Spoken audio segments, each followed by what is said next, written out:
शुक्र के बगैर तो है नहीं। दूसरा मेरा रिक्वेस्ट ये है कि आप आसान सा भी सवाल कीजिएगा क्योंकि गैर हाजिरी मेरी पहले लगी हुई है, ठीक है। असल में मैं इधर था नहीं, मैं ट्यूसडे को गया होता मुजफ्फराबाद, तो उन्होंने बड़ी स्पेसिफिक मुझे रिक्वेस्ट की थी कि आप इस दफ़ा आप ही आप होंगे और आपकी जिम्मेदारी होगी सर, आप नहीं करना है जो करना है। और फिर मुझे बड़ा उसको स्पेसिफिकली देखना पड़ा। आपको पता है अपने शहर की बात और होती है, लेकिन स्टेज स्टेज ही होता है, उधर हो या इधर हो, जिम्मेदारी तो बाहर जाके और बढ़ जाती है। इधर मैं फिर भी आपसे थोड़ा बच सकता हूँ, वहाँ जाके बचना बहुत मुश्किल हो जाएगा। तो वो क्योंकि हर तरह का सवाल होगा और वहाँ पे माशाल्लाह काफ़ी अच्छे उन्होंने सवाल किए। मैं सिर्फ ज़्यादा टाइम नहीं लूँगा क्योंकि आपके ओबियसली क्वेश्चन आपके होंगे, मैं कुछ शेयर कर देता हूँ जो मेरे पास है, तो शायद आपके कुछ क्वेश्चन आपके उसमें से निकल जाए, और अगर वो बाकी रह जाएंगे तो वो फिर बाद में करते हैं। देखिए, एक तो अभी थोड़ी सी विद ड्यू रिस्पेक्ट भी सब एक करेक्शन में करना चाहूँगा। ये अभी जो ऑडिट रिपोर्ट है ना वो ख़त्म नहीं हुई, वो इंटैक्ट है। ये बिल के अंदर उन्होंने कहा था कि हम खत्म कर देंगे, लेकिन एक्ट में जाके उन्होंने उसको इंटैक्ट रखा। सो ऑडिट रिपोर्ट स्टिल उधर है, उसको अभी उन्होंने नहीं छेड़ा क्योंकि इस पर क्रिटिसिज्म काफ़ी हुआ। चले, एक तो ये हो गया। अब आते हैं वापस इस तरह रिटर्न की तरफ। रिटर्न में कुछ खास चीज़ें ऐसी हैं जो मैंने नोट की हैं। मैं प्रॉब्लम्स के साथ सलूशन भी आपको बताना चाहूँगा, क्योंकि वजह ये प्रॉब्लम तो है ही है, तो अगर उधर जाके प्रॉब्लम्स ही बतानी है तो वो तो पहले ही लोगों को पता है। तो मैंने कहा जी मैं सलूशन आपके साथ लेकर आऊँ। ये की पॉइंट्स वाला जरा खोलो भाई।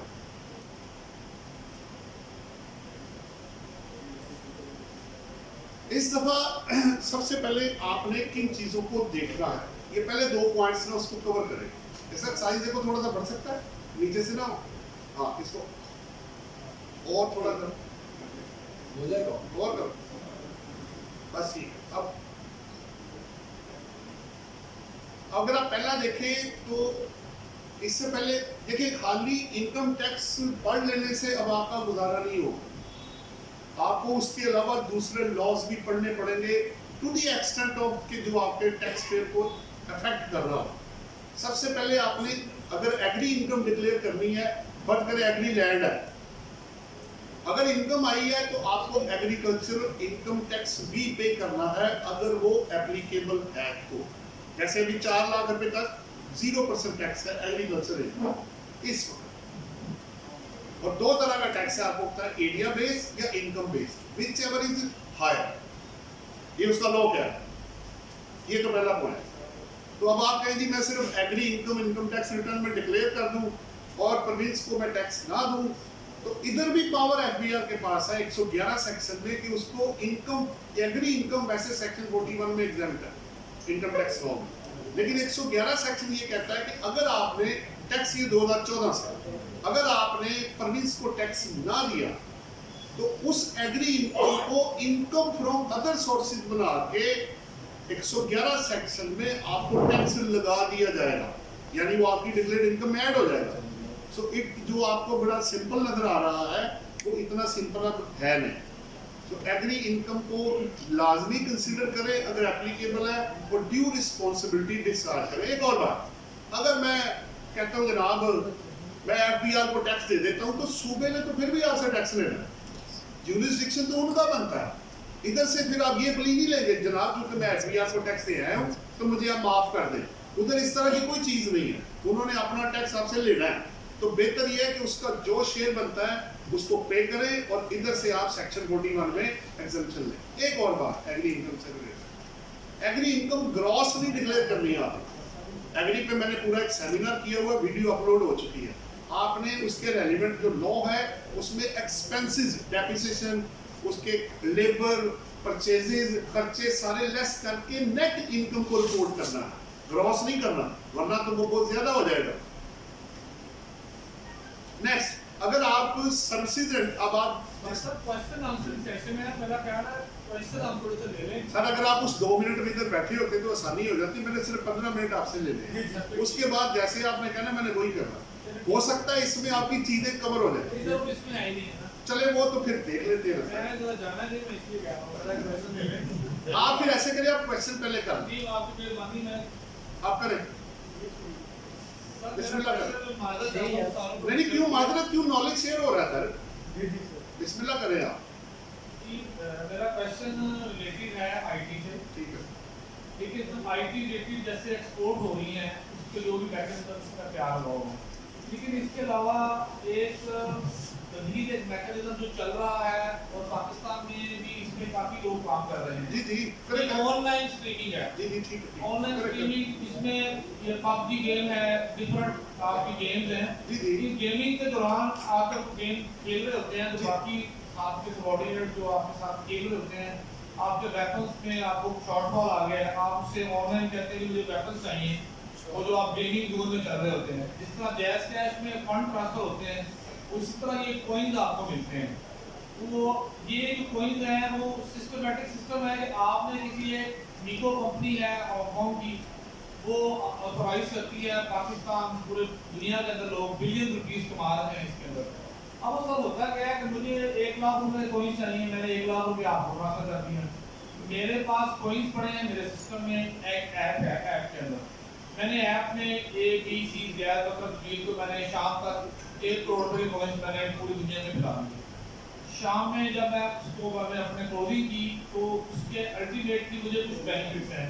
एक कॉइन का अगर मिसाल के तौर पर मुझे 10 पैसे का मिल रहा है, मैं आगे उसको 12 पैसे में 13 पैसे में सेल आउट कर रहा हूँ, लेकिन ये सारी ट्रांजैक्शन जो है ये बैंकिंग ट्रांजैक्शन है, और बैंकिंग ट्रांजैक्शन है वो मुझे जो पैसे वहाँ से आ रहे हैं वो मेरे अकाउंट में आ रहे हैं, तो सारी या तो फॉरेन रेमिटेंस आप उसको समझ सकते हैं या फॉरेन इनकम समझ सकते हैं। तो यहाँ से जा रहे हैं पैसे, वो विद इन पाकिस्तान में भी हैं, यहाँ भी डीलर्स बैठे हैं जिसके पास जो चीज़ पड़ी है उस गेमिंग जोन के हवाले से या आईटी के हवाले से, इसमें बढ़ता हुआ ट्रांजैक्शन ये है कि अगर मैं 10 अरब का काम करता हूँ एक मंथ के अंदर, ये नॉर्मली सी बात बता रहा हूँ आपको, ये एक नॉर्मल सी गेम बता रहा हूँ, 10 अरब का काम ये लोग हफ्ते में कर देते हैं, उसमें परसेंटेज जो है वो 1-2 पैसे की है। ठीक है। या समझे समझाइए ऐसा है कि मैंने पैसों के साथ पैसे एक्सचेंज किए हैं, तो जो डॉलर का गेम रेट पाकिस्तान में फ्लक्चुएशन है मुझे बहुत ज़्यादा फायदा है, मतलब ट्रांसफरिंग सारी डॉलर में। ठीक है। तो ये जो टैक्सेशन पाकिस्तान में होनी है ये कैसे होनी है? अच्छा, एक ही सवाल है और भी है। बस यही सर इसमें यही है। अच्छा, बाय चांस है कि मेरा आखिरी पॉइंट इसके ऊपर मैंने कवर किया हुआ है, वो आपको दिखा देते हैं तो बड़ा अच्छा हो जाएगा। आपने एक पूछा, मैंने 3-4 चीजें मिक्स की हुई है, जरा नीचे आओ, लगभग ऊपर करो थोड़ा, ऊपर ये पहले ये देखो, मैंने सर्विसेज बेसिकली जो 2 तरह की ली है, एक वो है जो विदाउट एक्सपोर्ट है और दूसरा मैंने बनाया हुआ है। आज बाय चांस किसी ने सवाल आपसे पहले ऑलरेडी मुझसे किया हुआ था, वो थोड़ा डिफरेंट था, कुछ लोगों ने ये भी किया था जो आप कर रहे हैं, उसको मैंने पार्ट्स में टेबल की शक्ल में कन्वर्ट करके ना, तो उसको क्योंकि जब तक मुझे ग्लोबली वो समझ नहीं आएगा मैं आगे नहीं जा सकता। अगर तो आप सर्विसेज पाकिस्तान में दे रहे हैं, ये मैंने आपका 15 नंबर पॉइंट है जो कि विदाउट एक्सपोर्ट है, तो 153 सेक्शन के अंदर, जैसे आप अपनी मिसाल ले लें, हम लोग जो कंसल्टेंसी देते हैं उस पर 10% लो टैक्स काट के भी देते हैं, क्योंकि रिड्यूस रेट में हम आते नहीं। कहा तो है हमने कि 3% में डाल दें, लेकिन वो डालते नहीं है, वो कहते भैया आप इधर ही रहेगा। जो स्पेसिफाइड वहाँ पे सर्विसेज दी गई है, जैसे कोरियर वाले हैं, IT सर्विसेज जो पाकिस्तान के अंदर है वो वाले हैं, और भी सिक्योरिटी सर्विसेज है, और भी सर्विसेज उसके अंदर मेंशन की गई है, वो लिस्ट बनी हुई है जिसपे कि 3% टैक्स करता है। दूसरी बात ये है, क्योंकि अब आपका स्पेसिफिक है तो मैं दूसरे चार्ट में चला जाता हूँ। जो दूसरा चार्ट है बेसिकली वो एक्सपोर्ट से रिलेटेड है। अब बी में आओगी, जरा नीचे करो इसको, हाँ ऐसे देखिए, आपने पहले ये चेक करना है कि आप काम क्या कर रहे हैं। अगर आप ऑनलाइन मार्केट प्लेस को चला रहे हैं तो उसका clause 28C part 2 of division 4 जो है सेकंड शेड्यूल का, उसमें रेट उन्होंने 5% दिया हुआ।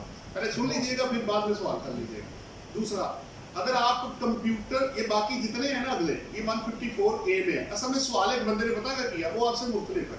उसने कहा जी मैं कुरान की तालीम देता हूँ ऑनलाइन, अब बताया मैं आऊँगा किधर। अब मैं भी सोचने पड़ गया कि यार ये IT सर्विस तो है नहीं, ये ऑनलाइन मार्केट प्लेस भी नहीं है, तो फिर ये आएगा किधर। तो फिर 154 को बड़ा क्लोजली जाके उसको चेक किया गया, तो उसका जो पहला जो A है वो एक्सपोर्ट ऑफ कंप्यूटर सॉफ्टवेयर है, नंबर आगे 3 दिखाओ। दूसरा है सर्विसेज और टेक्निकल सर्विसेज। अच्छा, इसमें पॉइंट बड़ा इंटरेस्टिंग है, रेंडर्ड आउटसाइड पाकिस्तान और एक्सपोर्टेड फ्रॉम पाकिस्तान। तो वो कुरान मजीद वाला तीसरे के अंदर कवर्ड हो गया, क्योंकि उसने इधर से सर्विसेज रेंडर की, उधर जाके करता तब भी इधर था, इधर बैठ के करता तब भी इधर था, क्योंकि लेकिन शर्त ये है कि वो स्पेसिफाइड के अंदर अगर ना आया तो अगर आप आईटी और आईटी रिलेटेड सर्विसेज में फॉलो कर गए, जिसमें अकाउंटिंग वाले हैं, एचआर वाले हैं, मेडिकल ट्रांसक्रिप्शन वाले हैं, सॉफ्टवेयर वाले हैं, वेब डिजाइनिंग वाले हैं, एचआर सर्विसेज बड़ी उसमें एक लिस्ट पड़ी हुई है। अगर आप उसमें ना गए तो फिर आप चले जाएंगे सर्विसेज, और क्योंकि देखिए सर्विसेज तो एक पूरी बला है भाई। कौन सी सर्विसेज, किसकी सर्विसेज, कहाँ लैंडेड हुई, पहला क्वेश्चन ये आएगा आपसे। तो मैं अपने आप से सवाल पूछना शुरू हो गया, पाकिस्तान में तक पता नहीं कितनी आबादी लोग सर्विसेज दे रहे हैं, आप किसकी बात कर रहे हैं?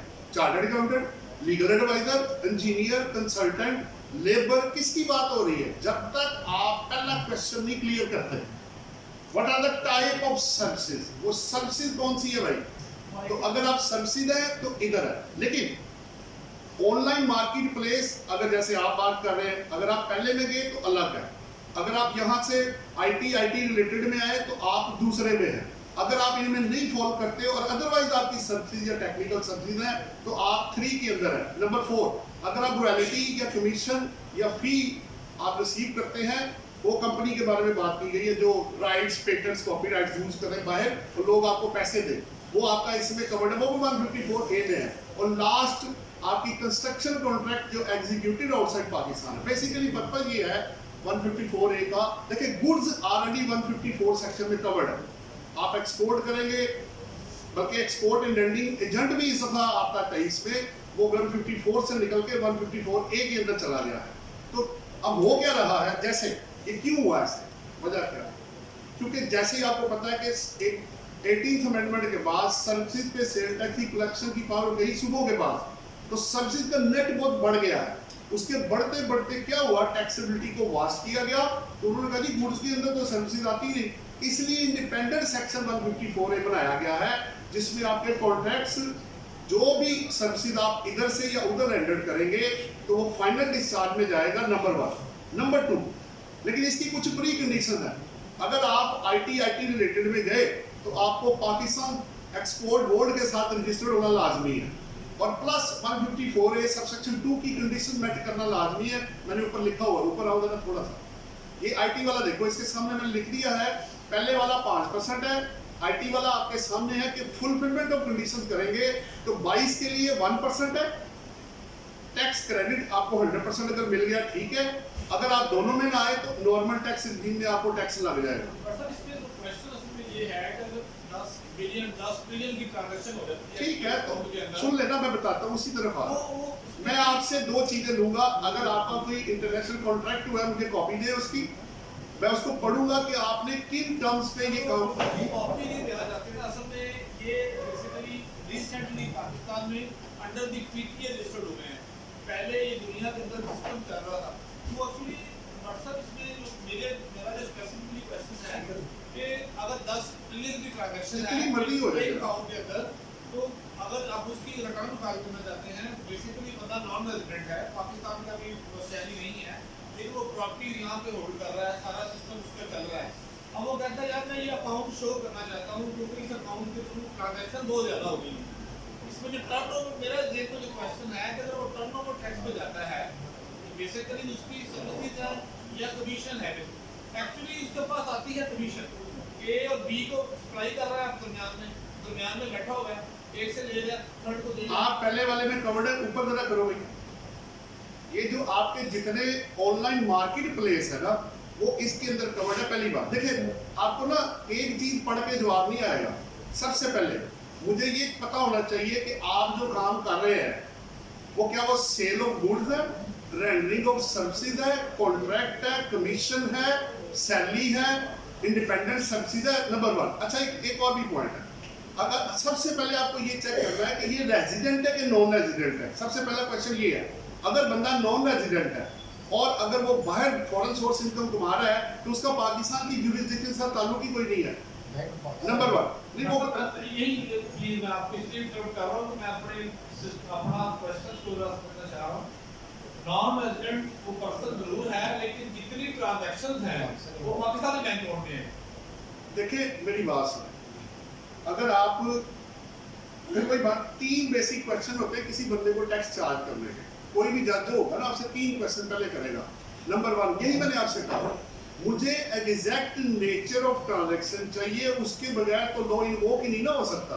आपका रेजिडेंशियल स्टेटस क्या, नंबर रेजिडेंट और नॉन रेजिडेंट, क्योंकि 11 सबसेक्शन 5 और 6 आपको एक होना है कि क्या ये, उसके बाद ये तय होना है कि ये पाकिस्तान सोर्स इनकम है कि फॉरेन सोर्स इनकम है, दो बातें। फिर तीसरा ये होना है कि अगर आपके पास कॉन्ट्रैक्ट है इन राइटिंग वर्बल व्हाटएवर, मैं पूछूंगा भाई आप करते क्या, जैसे आपका देखिए जिस तरह इसको ना कुछ सर पे चढ़ाने की जरूरत नहीं है, जिस तरह पाकिस्तान के अंदर है उसी तरह बाहर है। आप पाकिस्तान के अंदर कोई क्लाइंट आता है तो उससे पूछते नहीं है भाई तुम करते क्या हो, तो वो बताएगा आपको। अब क्वेश्चन ये, बाकी तीसरा ये रह गया कि आप मुझे जो बताएंगे, अगर वो ऑनलाइन वाले में कवर हुआ, मार्केट प्लेस में आ गया तो उसमें चला जाएगा। तो ये वो क्या कर रहे होते हैं कि सेलर और परचेजर कोई और होता है, बीच में बंदा काम कर रहा होता है, वो अपनी कमीशन ले रहा होता है। अपेरेंटली मुझे आप ऑनलाइन मार्केट प्लेस में नजर आ रहे हैं, लेकिन फिर भी मुझे आपसे कॉन्ट्रैक्ट की कॉपी चाहिए होगी और नेचर ऑफ सर्विस या जो भी काम आप कर रहे हैं, अब कुछ ना कुछ तो आप कर रहे हैं। अगर आप अपने नाम पे इनवॉइस सेल परचेज नहीं कर रहे तो फिर कमीशन मिल रही है, आपको चार्जेस दिए जा रहे हैं, कुछ ना कुछ तो आपको मिल रहा है। लाइव स्ट्रीमिंग जो व्हाट्सएप है ना, ये आपकी ही उसके अंदर है, आईटी सर्विसेज के अंदर है। इसकी बात तो लाइव स्ट्रीमिंग जो है ना, लाइव स्ट्रीमिंग ये आईटी की ही एक बेसिकली ठीक। देखिए है। एग्जेम्पशन में एक चीज ये में रखिएगा, या टैक्सेबिलिटी में बर्डन ऑफ प्रूफ आप पे होता है कि आपने अपने टैक्स पेयर की ट्रांजैक्शन को क्लियर करना है कि सर मैं ऑनलाइन मार्केट प्लेस में कवर्ड होता हूँ। जैसे कुरान ऑनलाइन वाला है, मैंने ढूंढने की कोशिश की, मुझे आईटी वाले में नहीं मिला, लेकिन वो सर्विसेज वाले में मेरे आ गया कि भाई उसमें नहीं आ रहा, उसमें स्पेसिफाई उन्होंने किया हुआ है। अच्छा एक काम और उन्होंने किया, इस दफा आईटी एनेबल सर्विसेज के स्कोप को एक्सटेंड भी किया गया है, लिमिटेड नहीं है। लेकिन बात यह है कि दोनों, मसला क्या है, मसला ये है कि आईटी के अंदर रेट है 0.25 और नीचे रेट है 1%। अब मुझे ये डिफरेंशिएट करना बहुत जरूरी है कि आप ऊपर वाले में है कि नीचे वाले में है। अच्छा, ऊपर वाले में पाकिस्तान सॉफ्टवेयर एक्सपोर्ट बोर्ड से रजिस्ट्रेशन लाजमी है, नीचे वाले में नहीं है। वो आप कुरान अकेडमी वाला वो कहाँ जाके, वो कहाँ पाकिस्तान सॉफ्टवेयर एक्सपोर्ट बोर्ड के पास जाएगा, तो जनाब मुझे कहाँ आप डाल रहे हैं। मैं तो एक बच्चा सामने आता है उसको पढ़ा दे तो बात खत्म होगी, पैसे आ गए मेरे पास। आप कौन सा एक्सपोर्ट सॉफ्टवेयर लिए फिर रहे हैं, मैं तो कुछ नहीं करता एक्सपोर्ट, यहीं बैठ के सर्विस दे रहा हूँ। वो 1% पे करे घर जाए आप। लेकिन अगर 0.25 में आना है तो फिर रजिस्ट्रेशन लाजमी है, नीचे वालों में लाजमी नहीं है, लेकिन नीचे वालों में विद होल्डिंग स्टेटमेंट, रिटर्न और बाकी चीजें मेट करना लाजमी। इस दफा एक अमेंडमेंट जो आई ना बड़ी इंपॉर्टेंट, पहले भी थी वो, अगर आप एक एक्सपोर्टर होते हुए भी अगर आप प्री कंडीशन या कंडीशन को मेट नहीं करेंगे तो आपकी असेसमेंट, मसलन मुझे नहीं पता चला, मैं पाकिस्तान एक्सपोर्ट सॉफ्टवेयर बोर्ड के साथ रजिस्टर्ड नहीं हुआ, गलती से मुझे नहीं पता लगा, मैं नहीं करा पाया, साल गुजर गया, उन्होंने मेरा 0.25% काट लिया, मैं अज्यूम कर रहा हूँ। साल के बाद पता लगा कि भाई आपकी तो रजिस्ट्रेशन ही नहीं हुई, तो कंडीशन तो मेट नहीं किया आपने। अब होना पता क्या है, आपकी प्रॉफिट एंड लॉस बेस पे टैक्स लगा के 0.25 माइनस करके बाकी उसने आपसे पैसे मांग लेने, ये मैं आपको बताता चलूं। सो आप आइदर 1 या 2 के अंदर कहीं कवर्ड होते हैं, जिसमें भी आप जाएंगे अकॉर्डिंगली आपकी टैक्सेबिलिटी होगी। आप, मेरा ख्याल है आपका पूरा हो गया मेरा ख्याल है। इसमें सिर्फ आखिरी जो एक बात है, जो मेरे पास जितनी रेमिटेंस आ रही है ना बाइक से, उसका मुझे पीआरसी सर्टिफिकेट के साथ मिल रहे हैं। ठीक है, बैकअप मैं इसको रेमिटेंस पे लेके जाऊंगा और मैं इसकी यही और आईटी वाली जो सर्विसेज है। देखिए बात फिर वही है, अगर आपने बाहर से पैसा मंगवाया है तो आपको क्यों आया ये पैसा, आपने कुछ भेजा उसको, आईटी सर्विसेज दी है बेसिकली, आपने दी है सर्विसेज, तो फिर आ गया उसके अंदर। आप वो क्या, जो जहाँ से मुझे सोर्सिंग हो रही है आईटी सर्विसेज की, अगर मैं मेरी 1 करोड़ रुपए की सर्विसेज है और मुझे सारी ही फॉरेन रेमिटेंस आ गई है, उसमें मेरे पीआरसी सर्टिफिकेट, बैंक में ट्रांजैक्शन हो गई, सर्टिफिकेट मिल गया, बेहतर मैं उसको रेमिटेंस शो करूंगा या आईटी की जो नहीं, आपकी फॉरेन सोर्स, आपकी एक्सपोर्ट की इनकम आ गई ना, बिजनेस इनकम। एक्सपोर्ट की इनकम ऐसा कोई एक्सपोर्ट, उसमें कोई बिल ऑफ लेंडिंग तो हुआ नहीं है, ना कोई बैंकिंग का कोई ऐसा इंस्ट्रूमेंट है। वो तो जिसने कुरान भी पढ़ाया था उसने क्या भेजा था वहां पे, वो कहते हैं कि आपने अभी खुद ही, आप अपने सवाल के ये सब जा रहे हैं, आपने कहा लाइव स्ट्रीमिंग इसके अंदर कवर्ड है, कहा ना आपने यही, अब आप उसी के केस खुद ही क्वेश्चन कर रहे हैं, आप खुद ही इन होके आउट होने की भी कोशिश कर रहे हैं। मेरा ख्याल आपने जाना होगा, मुझे लग रहा है। मैं थोड़ा सा क्लैरिफाई कर दूं इस चीज को। सर इसमें फॉरेन यानी वो- में सब दोस्तों की रहनुमाई के लिए फॉरेन रेमिटेंस इनकैशमेंट का हरगिज़ ये मतलब नहीं होता कि आपकी वो रेमिटेंस है। For the purpose of family support अगर आपको पैसा मिल रहा है वो नॉन टैक्सेबल, जैसे हम रूटीन में रेमिटेंस क्लेम करते हैं तो वो होगा। For the purpose of family maintenance, for the purpose of investment, अगर आपने कोई प्रॉपर्टी परचेज करनी है आप उसको अपनी वेल्थ स्टेटमेंट में अपने रिकंसिलिएशन में लेंगे, उसका सिर्फ ये फैक्ट है। जो बिजनेस पर्पस के लिए आपको इनकैशमेंट आती है, अक्सर ये फ्रेट फॉरवर्डर्स के पास नॉर्मली इनकैशमेंट्स होती है, लेकिन वो सारी बिजनेस टू बिजनेस होती है। तो आप उसको बिजनेस रिसीव के तौर पे बनाएंगे, ट्रेडिंग अकाउंट बनाएंगे, अपने एक्सपेंस माइनस करके जो नेट प्रॉफिट बनेगा उसका टैक्स पे करेंगे। इनको मैं और मजीद ऐड कर देता हूँ आपके जवाब में। देखिए तीन चार ट्रांजेक्शन से आज का टॉपिक मेरा ये था, क्योंकि आपने वो कहा मेरा पहले ले ले, ये भी मेरा टॉपिक था कि रेमिटेंस दो तरह की होती है, एक एक्सप्लेनेबल, एक नॉन एक्सप्लेनेबल। जो एक्सप्लेनेबल है वो बिजनेस में चला गया आपके। एक और भी तरीका और है। अब लोग क्या करते हैं कि पैसे आए, कल क्वेश्चन भी आया ही, आपने अभी नहीं किया और आएंगे। उन्होंने कहा जी मेरे पास पैसे आ गए 70 लाख रुपए मेरे अकाउंट में, 50 लाख मेरा जो है अब मुझे मेरे दोस्त ने भेजे हैं, मैं क्या करूं? मैंने कहा देखिए अगर तो वो अपनी चीजें क्लियर कर देता है कि मैंने आपको भेजे हैं होम रेमिटेंस के तौर पे, देखिए आप अपने आप को तो नहीं ना फॉरेन रेमिटेंस भेजेंगे, आपकी तो फॉरेन सोर्स इनकम होगी वो, आप अपने आप को पैसे क्यों भेजेंगे अगर आपके नाम से आ रहे हैं? फिर अगर दूसरा बंदा भेज रहा है, अच्छा फिर उसने आपके पर्सनल अकाउंट में भेजे कि बिजनेस में भेजे, ये भी एक सवाल आ गया। अगर तो आपके पर्सनल में आया है तो आप चेक करें कि ये आपने आगे उसके बिहाफ पे किसी को देना या आपको मिलेगा। फिर एक और बात है, हो सकता है वो आपको लोन दे रहा हो, तो आप लोन भी चेक कर लें। दोस्त भेजते हैं दोस्तों को पैसे, ये लोन है, एक्सप्लेनेबल है, नॉन एक्सप्लेनेबल है, ये आपने चेक करना है डॉक्यूमेंट्स को वेरीफाई करके कि आपने रिपोर्टिंग उसकी क्या करनी है। मेरा ख्याल है अब आपका वो पूरा हो गया क्वेश्चन। नहीं सर, जी जी करें आप। सर जो 5 बिलियन है इसमें भी ये चीज़ का जो मल्टी ट्रीटमेंट कर रहे हैं आप, अगर वो 5 बिलियन का ट्रांजेक्शन है फॉरेन रेमिटेंस है, हाँ। उसको तो क्लेम करना नहीं उसमें दो चीजें हैं ना, देखिए आपके पास बाहर से भेजे आपके अकाउंट में पैसा आएगा, ठीक है, आपने इनकैशमेंट का जो सर्टिफिकेट है वो आपने बैंक से, शेड्यूल बैंक की डेफिनेशन में बाकी चीजें आ गई है, वो मुझे प्रोड्यूस करके आपने देना। दो कंडीशन है, एक वो आपके अकाउंट में आए, दूसरा इनकैशमेंट बैंक से होनी चाहिए, और अगर ये रुपीज में ऑलरेडी कन्वर्ट हो गया है तो तभी आपको सर्टिफिकेट मिल जाएगा कि उन्होंने पहले ही रियाल या पाउंड या जो है वो कन्वर्ट करके आपको भेजे हैं, तो that will serve the purpose. ठीक हो गया, ये तो 50 लाख रुपए तक है, लेकिन इसमें मेरा एक क्रिटिसिज्म है, मैं कहता हूँ इसमें लिमिट अनलिमिटेड होनी चाहिए, 50 लाख खत्म होना चाहिए, लेकिन साथ पर्पस स्पेसिफाई होना चाहिए कि किस पर्पस के लिए ये पैसा खर्च हो सकता है, वो कर दें तो आने दें पैसे को। बहरहाल अभी लॉ ये है जो आपने सवाल किया, पहले ये था 19 या 20 तक था, एक अनलिमिटेड था, फिर ये 1 साल के लिए 1 करोड़ हुआ, फिर उसके बाद ये 20 में मेरा ख्याल 50 लाख हो गया, अब ऑनवर्ड ये 50 लाख चल रहा है। तो explainable and non explainable, explainable जितना मर्जी पैसा मंगवाएं, लेकिन वो बंदा उधर हो, वो अपनी चीजें एक्सप्लेन करे और वो आपको पैसे भेजे अर्न करके, वहां टैक्स पेड हुआ हो या ना पेड हुआ वो उसका मसला है, आपका मसला नहीं है, तो वो आपके पास पैसा आ जाएगा। जिसमें एक चीज और ऐड कर ले, स्टेट बैंक का एक नोटिफिकेशन आ गया है कि जो फॉरेन करेंसी एक्सचेंज कंपनीज आपको एनकैशमेंट देती है वो भी अब वैलिड है। नहीं उसमें और बड़े सारे जैसे ये मनी एक्सचेंज जी, वो काफी वेस्टर्न यूनियन है, तो इस पे बकायदा सर स्टेट बैंक का सर स्टेट बैंक की सर हमें उसकी जरूरत ही नहीं, लॉ के अंदर आ गया वो, उसने लॉ के अंदर लिख दिया ये चीजें, टेलीग्राम, मनीग्राम, सारे जो आपके चैनल हैं या वेस्टर्न यूनियन वाले, ये जितने हैं एक्सचेंज कंपनीज, लेकिन बेहतर क्या है कि आप बैंकिंग चैनल के थ्रू ले लें, ज्यादा बेहतर है। लेकिन इनको भी वो equivalent to the schedule bank, पहले ऐसे नहीं था, बल्कि इसकी बेस पे डिपार्टमेंट ने अपने ट्रिब्यूनल से अपील्स भी ड्रॉ कर ली इसी बेस पे कि शेड्यूल बैंक में सिर्फ शेड्यूल बैंक नहीं है, बाकी भी ऐड है। आपका पूरा हो गया जी? सर एक बट सर नहीं सर भी कुछ शेयर कर लेंगे।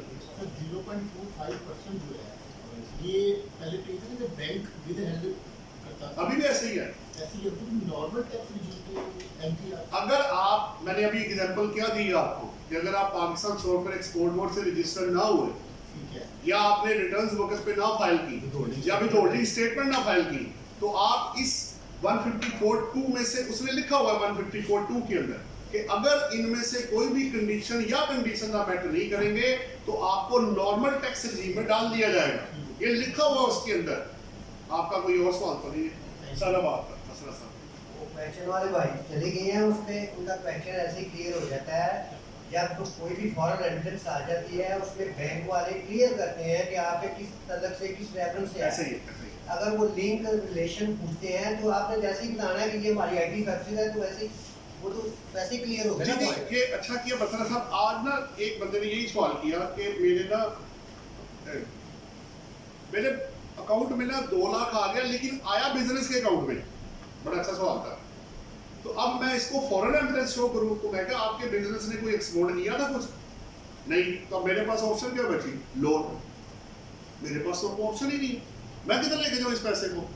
इतना मेहरबान कौन आ गया कि जिसने आपकी कंपनी के अंदर पैसे डाल वो दिए? पर्सनल अकाउंट में आने तो चाहिए। इन्वेस्टमेंट हमने उसको कहा कि आपने, बल्कि रिस्पेक्टिव बैंकर ने मुझे, उन्होंने मेरी बात कराई मैनेजर से कि जनाब ये क्या है? मैंने कहा देखिए, कहते हैं इसको फॉरेन रेमिटेंस डाल देते हैं। मैंने कहा सर फर्म के अंदर फॉरेन रेमिटेंस किस बात की? वो दोस्त है इसकी फर्म, वो तो पर्सनल में आना चाहिए था।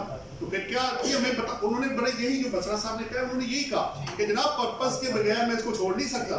तो मैं कहा जी आप इसको इन्वेस्टमेंट डाल दे। हाँ ये ठीक है। क्लियर ही नहीं कर सकता ना। नहीं वो करता ही नहीं, गाली नहीं देते। कहते जी मुझे 2 लाख रुपया नहीं दे रहे। आपको उसने वो पूछ रहे ये किस बात पे तुम्हारे पास पैसा आया? तो उसने कहा जी investment in business purpose as a loan from friend outside Pakistan.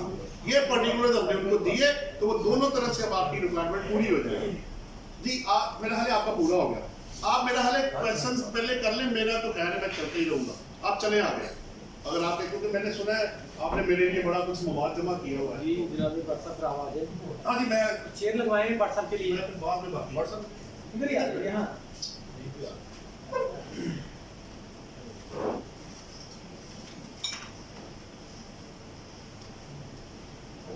Question था कल के सेशन का जो मैं आज जिक्र किया व्हाट्सएप में, इसके कुछ आंसर आए, किसी के नहीं आए। तो आज यहाँ व्हाट्सएप सारे जो क्वेश्चन जो उनके का जवाब देंगे।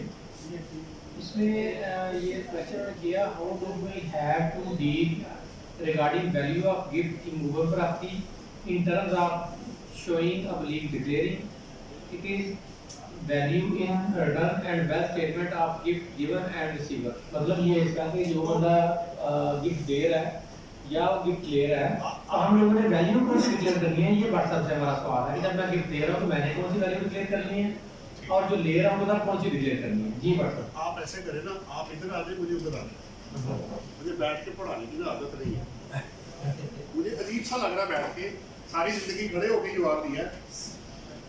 तो देखिए ये आज का मेरा हिस्सा था इसका, लेकिन चूंकि अब आप हैं तो मैं इम्पोर्टेंस आपको ज्यादा पहले देता हूँ कि आप पहले आ जाए, बाद में फिर मेरे पास और चीजें जो होगी बाद में ऐड कर लें, क्योंकि चिन्ह है ही इसलिए, तो फिर आप पहले करें बेहतर। अच्छा देखिए, अब आल दो कि ये भी मेरे टॉपिक का हिस्सा ही था, ये भी मैंने आपसे शेयर करना था। देखिए वो क्या रहा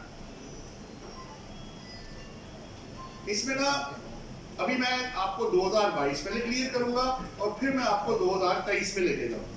अभी हम पहले हिस्से में करेंगे कि 2022 में क्या करना है। कि अगर आपको गिफ्ट में प्रॉपर्टी आ गई है, फर्ज कर ले, ऑब्वियसली आपको पता है कि गिफ्ट अब रिलेटिव के बगैर है नहीं। वो पहले थे किसी से भी आ जाता था, फिर वो 7 बंदे आए, फिर अब आ गया वर्ड रिलेटिव। 85 में रिलेटिव की डेफिनेशन गिवन है, तो रिलेटिव से गिफ्ट आएगा। पहला क्वेश्चन तो ये। दूसरी बात,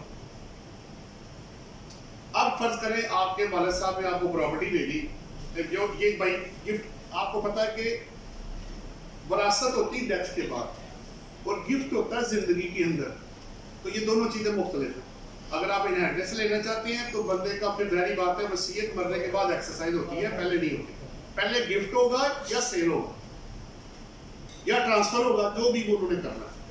अब क्वेश्चन ये है कि आपको गिफ्ट आ गया, उन्होंने कहा जी भाई मैं, मेरा पता कोई नहीं है, वालिद साहब आपको पता सारे लोग यही करते हैं, भाई आप ऐसे बेहतर ये है, मैं ऐसे करता हूँ, एक ही बेटा है तो इसको गिफ्ट कर देता हूँ। खैर उन्होंने पकड़ा जी एक गिफ्ट डीड, उसमें लिखा कि जनाब मैं अपने बेटे को out of natural love and affection without consideration इस डेट पे प्री कंडीशन गिफ्ट डीड की मेट करके स्टैम्प पेपर बनाया, टेस्ट करवाया और साइन करके तो प्रॉपर्टी इसको गिफ्ट कर। ये तो हो गया गिफ्ट डीड की हालत। अब दोनों को देखना, जिसने दिया वो क्या करेगा और जिसने रिसीव किया वो क्या करेगा। अब 79 सेक्शन ये कहता है कि अगर आप गिफ्ट करेंगे तो जो डिस्पोजल करने वाला है उसका कोई भी गेन या लॉस रिकॉग्नाइज नहीं होगा। देखिए ना, मुफ्त मैंने आपको चीज दी तो मेरा तो बेड़ा गर्क हो गया, मुझे तो मिला ही कुछ नहीं। आपकी मोहब्बत में मैं कुर्बान हो गया। वाला साहब इसी तरह होते हैं ना जी, पेरेंट्स इसीलिए होते हैं। वो कहते हैं अच्छा यार मेरे बाद भी इसको मैंने गिफ्ट कर दिया। उन्होंने कहा कोई भी गेन या लॉस अगर हुआ डिस्पोजल करने वाले को तो वो रिकॉग्नाइज नहीं किया जाएगा। अब होगा क्या, मेरी वेल्थ में पड़ा होगा घर या प्लॉट जो भी था मैंने आपको दिया, या गाड़ी जो भी था मैंने खरीदा, जब भी खरीदा या विरासत में मुझे आया। फर्ज कर ले मैंने खरीदा था 2018 में, मैंने वो लिया था, अज्यूम कर रहा हूँ 18 में मेरे पास था, मैंने खरीदा था वो 2 करोड़ में। अब मैंने 22 में आके 18 मेरे पास रहा, 19, 20, 21 4 साल वो मेरे पास रहा। 5वें साल में मैंने अपने बेटे को गिफ्ट कर दी कि बेटा आप तुम पकड़ो, तुम जानो तुम्हारा काम ना, मेरी जान छोड़ो, ये तुम लो। अब गिफ्ट डीड बन गया। अब बेटा क्या करेगा कि उसकी प्रॉपर जो ट्रांसफर का डॉक्यूमेंट है उसकी रजिस्ट्री अपने नाम ट्रांसफर करेगा। वो क्यों? Section 90 of the income tax ordinance 2001 आपको उसकी प्री कंडीशन मेट करनी है वैलिड ट्रांसफर की, कि जब वो विद कंसिडरेशन और ट्रांसफर इस तरह होगा तो आपके पास वैलिड ट्रांसफर का डॉक्यूमेंट होना लाजमी है। अब अगर मैं रजिस्ट्री नहीं करवाता, ऑल्दो के हाई कोर्ट और इस पे नंबर ऑफ जजमेंट्स है कि जिस वक्त आप गिफ्ट बना देते हैं, वर्बल गिफ्ट को भी वो गिफ्ट मान लेते हैं, बिल्कुल ठीक है, बट इनकम टैक्स लॉ नहीं मानेगा, वो स्पेशल लॉ है। लोग इनकम को स्प्लिट करने के लिए गिफ्ट कर देते हैं, तो उसको कवर करने के लिए सेक्शन 90 ने ये कहा कि जब तक आप वैलिड ट्रांसफर का डॉक्यूमेंट नहीं लाएंगे, ये in the eyes of law ये वैलिड ट्रांसफर नहीं है। इसमें जजमेंट्स भी है, मुझसे ट्रिब्यूनल में आई हुई है, वो ले लीजिएगा। हुआ ये कि बंदे ने अपने बच्चों को शेयर गिफ्ट किए, आपस में कर लिए और रजिस्ट्रार और फर्म के पास जाकर रिकॉर्ड में अमेंडमेंट ही नहीं करा। डिविडेंड डिक्लेयर हुआ, उन्होंने कहा जी बच्चों का है, उन्होंने कहा जी बच्चों का तो है ही नहीं है, ये तो तुम्हारा है, तुम डिविडेंड वारंट भी तुम्हारे नाम का बना है, तुम बच्चों को कहां भेज रहे हो? जी मैं गिफ्ट कर चुका हूं। वो आपका इंटरनल मैटर है, एक्सटर्नल को पहले रिजॉल्व करें भाई for the purposes of income tax law. So gift deed आ गया मेरे पास, ट्रांसफर का वैलिड डॉक्यूमेंट आ गया। अब जिसने दिया उसने कहा जी शेयर्स, प्रॉपर्टी, गाड़ियां गिफ्टेड टू सन, उनकी बुक्स में निकल गया, वेल्थ में से निकल जाएगा, कोई गेन या लॉस रिकॉग्नाइज नहीं होना फॉर इनकम टैक्स पर्पसेस। मेरी वेल्थ में 3 चीजें स्टैंड कर रही थी बालक साहब से, मैं अपने आप को उसके बालक की एक ही जगह पे रख रहा हूं। शेयर से 10 लाख के, घर था 1 करोड़ का और गाड़ी थी 20 लाख की। अब मेरे तो पैसे गए ना सारे उसके पास in terms of in kind, तो मेरी तो वेल्थ में से सारी की सारी अमाउंट निकल जाएगी। हाँ, आपकी वेल्थ स्टेटमेंट में आपको पैसा कोई नहीं आया, आपने क्या करना है, गिफ्टेड टू सन, सारे शेयर, प्रॉपर्टी, व्हाटएवर आप उसको निकाल देंगे रिकंसिलिएशन में से, और ऊपर वेल्थ में से निकाल के आपकी बुक्स तो होगी क्लोज। अब आपको डिपार्टमेंट ये नहीं कह सकता कि तुमने गिफ्ट किया प्रॉफिट की तरह, टैक्स क्यों नहीं दिया तुमने, क्योंकि 79 सेक्शन इनकम टैक्स का ये कह रहा है कि कोई भी गेन या लॉस डिस्पोजल करने वाले का वो रिकॉग्नाइज नहीं होना। गिफ्ट डेथ में भी ऐसे ही, डेथ और गिफ्ट में सेम चीज है, नहीं होना। अच्छा, अब इसका मतलब है फादर वाली साइड तो क्लोज होगा, वो तो सिंपली वेल्थ में रिकंसिलिएशन में लिखेंगे कि shares, property and vehicles gifted to son, उसी वैल्यू से वो बाहर निकलेगा जिस वैल्यू पे इन हुआ था, और कोई भी गेन या लॉस रिकॉग्नाइज नहीं होगा। नंबर 1। अब आ गया रेसिडेंट, बेटे की बात करते हैं। अब बेटे को तो मौज लगी जनाब, शेयर्स भी आ गए, गाड़ी भी आ गई, बनी बनाई चीज की बात ही और होती है। कुछ लोगों को मुफ्ता बहुत रास आता है, कुछ लोगों को नहीं आता रास, तो वो ये डिपेंड करता है। बहरहाल वाले साहब जी एक ड्यू रिस्पेक्ट होती है, उन्होंने अपने बच्चे को दिया। आपने क्या पहली एंट्री क्या करनी है, gift from father, shares, property, गाड़ी, जिस वैल्यू पे उन्होंने आपको दिया उसी वैल्यू पे वो आपके पास आएगा। अच्छा, अब 22 में सिचुएशन डिफरेंट है। और 23 में सिचुएशन डिफरेंट है। ये पॉइंट नोट करने वाला है। अभी हम 22 की 23 को भी छोड़ दें आप, 23 2000 टैक्स ईयर 23 अभी बाद में करें क्योंकि अभी रिटर्न जा रही है 2022 की। हम 22 की बात करते हैं, 22 तक की बात करेंगे पहले।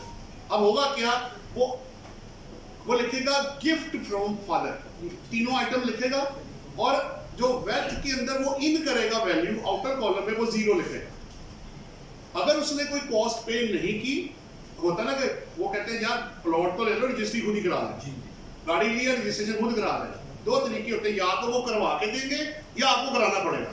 अगर वो प्रॉपर्टी की ट्रांसफर के चार्जेस मुझे पड़ गए, उन्होंने कहा जी लाओ 5 लाख रुपया भाई प्रॉपर्टी है तो इसके ट्रांसफर के जो CBT है प्लस जो भी इसके चार्जेस एप्लीकेबल है, टैक्सेस है वो पे करो, इनकम टैक्स भी आपको पता है उस पर आना है, वो जिसकी एडजस्टमेंट आपको मिलनी है तो वो भी आपने इनकम टैक्स को कॉस्ट का हिस्सा नहीं बनाना क्योंकि वो एडजस्टमेंट मिलनी है। मैंने लिखा जी गिफ्ट फ्रॉम फादर और वैल्यू अंदर मैंने तीनों की डाल दी 0 0 0 और आउटर कॉलम में, इनर कॉलम सर, आउटर में 0 हो गया, इनर में मैं लिखूंगा कि फेयर मार्केट वैल्यू जब मुझे गिफ्ट हुई वो मेरी प्रॉपर्टी की वैल्यू क्या आ रही है। यानी अगर मैं ये मार्केट से खरीदता, प्रॉपर्टी ली 18 में 1 करोड़ की, आज वो है 4 करोड़ में की मार्केट में अगर मैं बेचूं तो इनर कॉलम में आप लिख देंगे 4 करोड़ रुपया फेयर मार्केट वैल्यू। इसका ट्रीटमेंट आपको मैं बाद में बताऊंगा क्या करना। अब 2 चीजें आ गई, इसका मतलब है कि आपके पास पर्टिकुलर्स तो ऐड हो गए हैं बट वैल्यू में कोई इंक्रीज नहीं है, वैल्यू 0 है।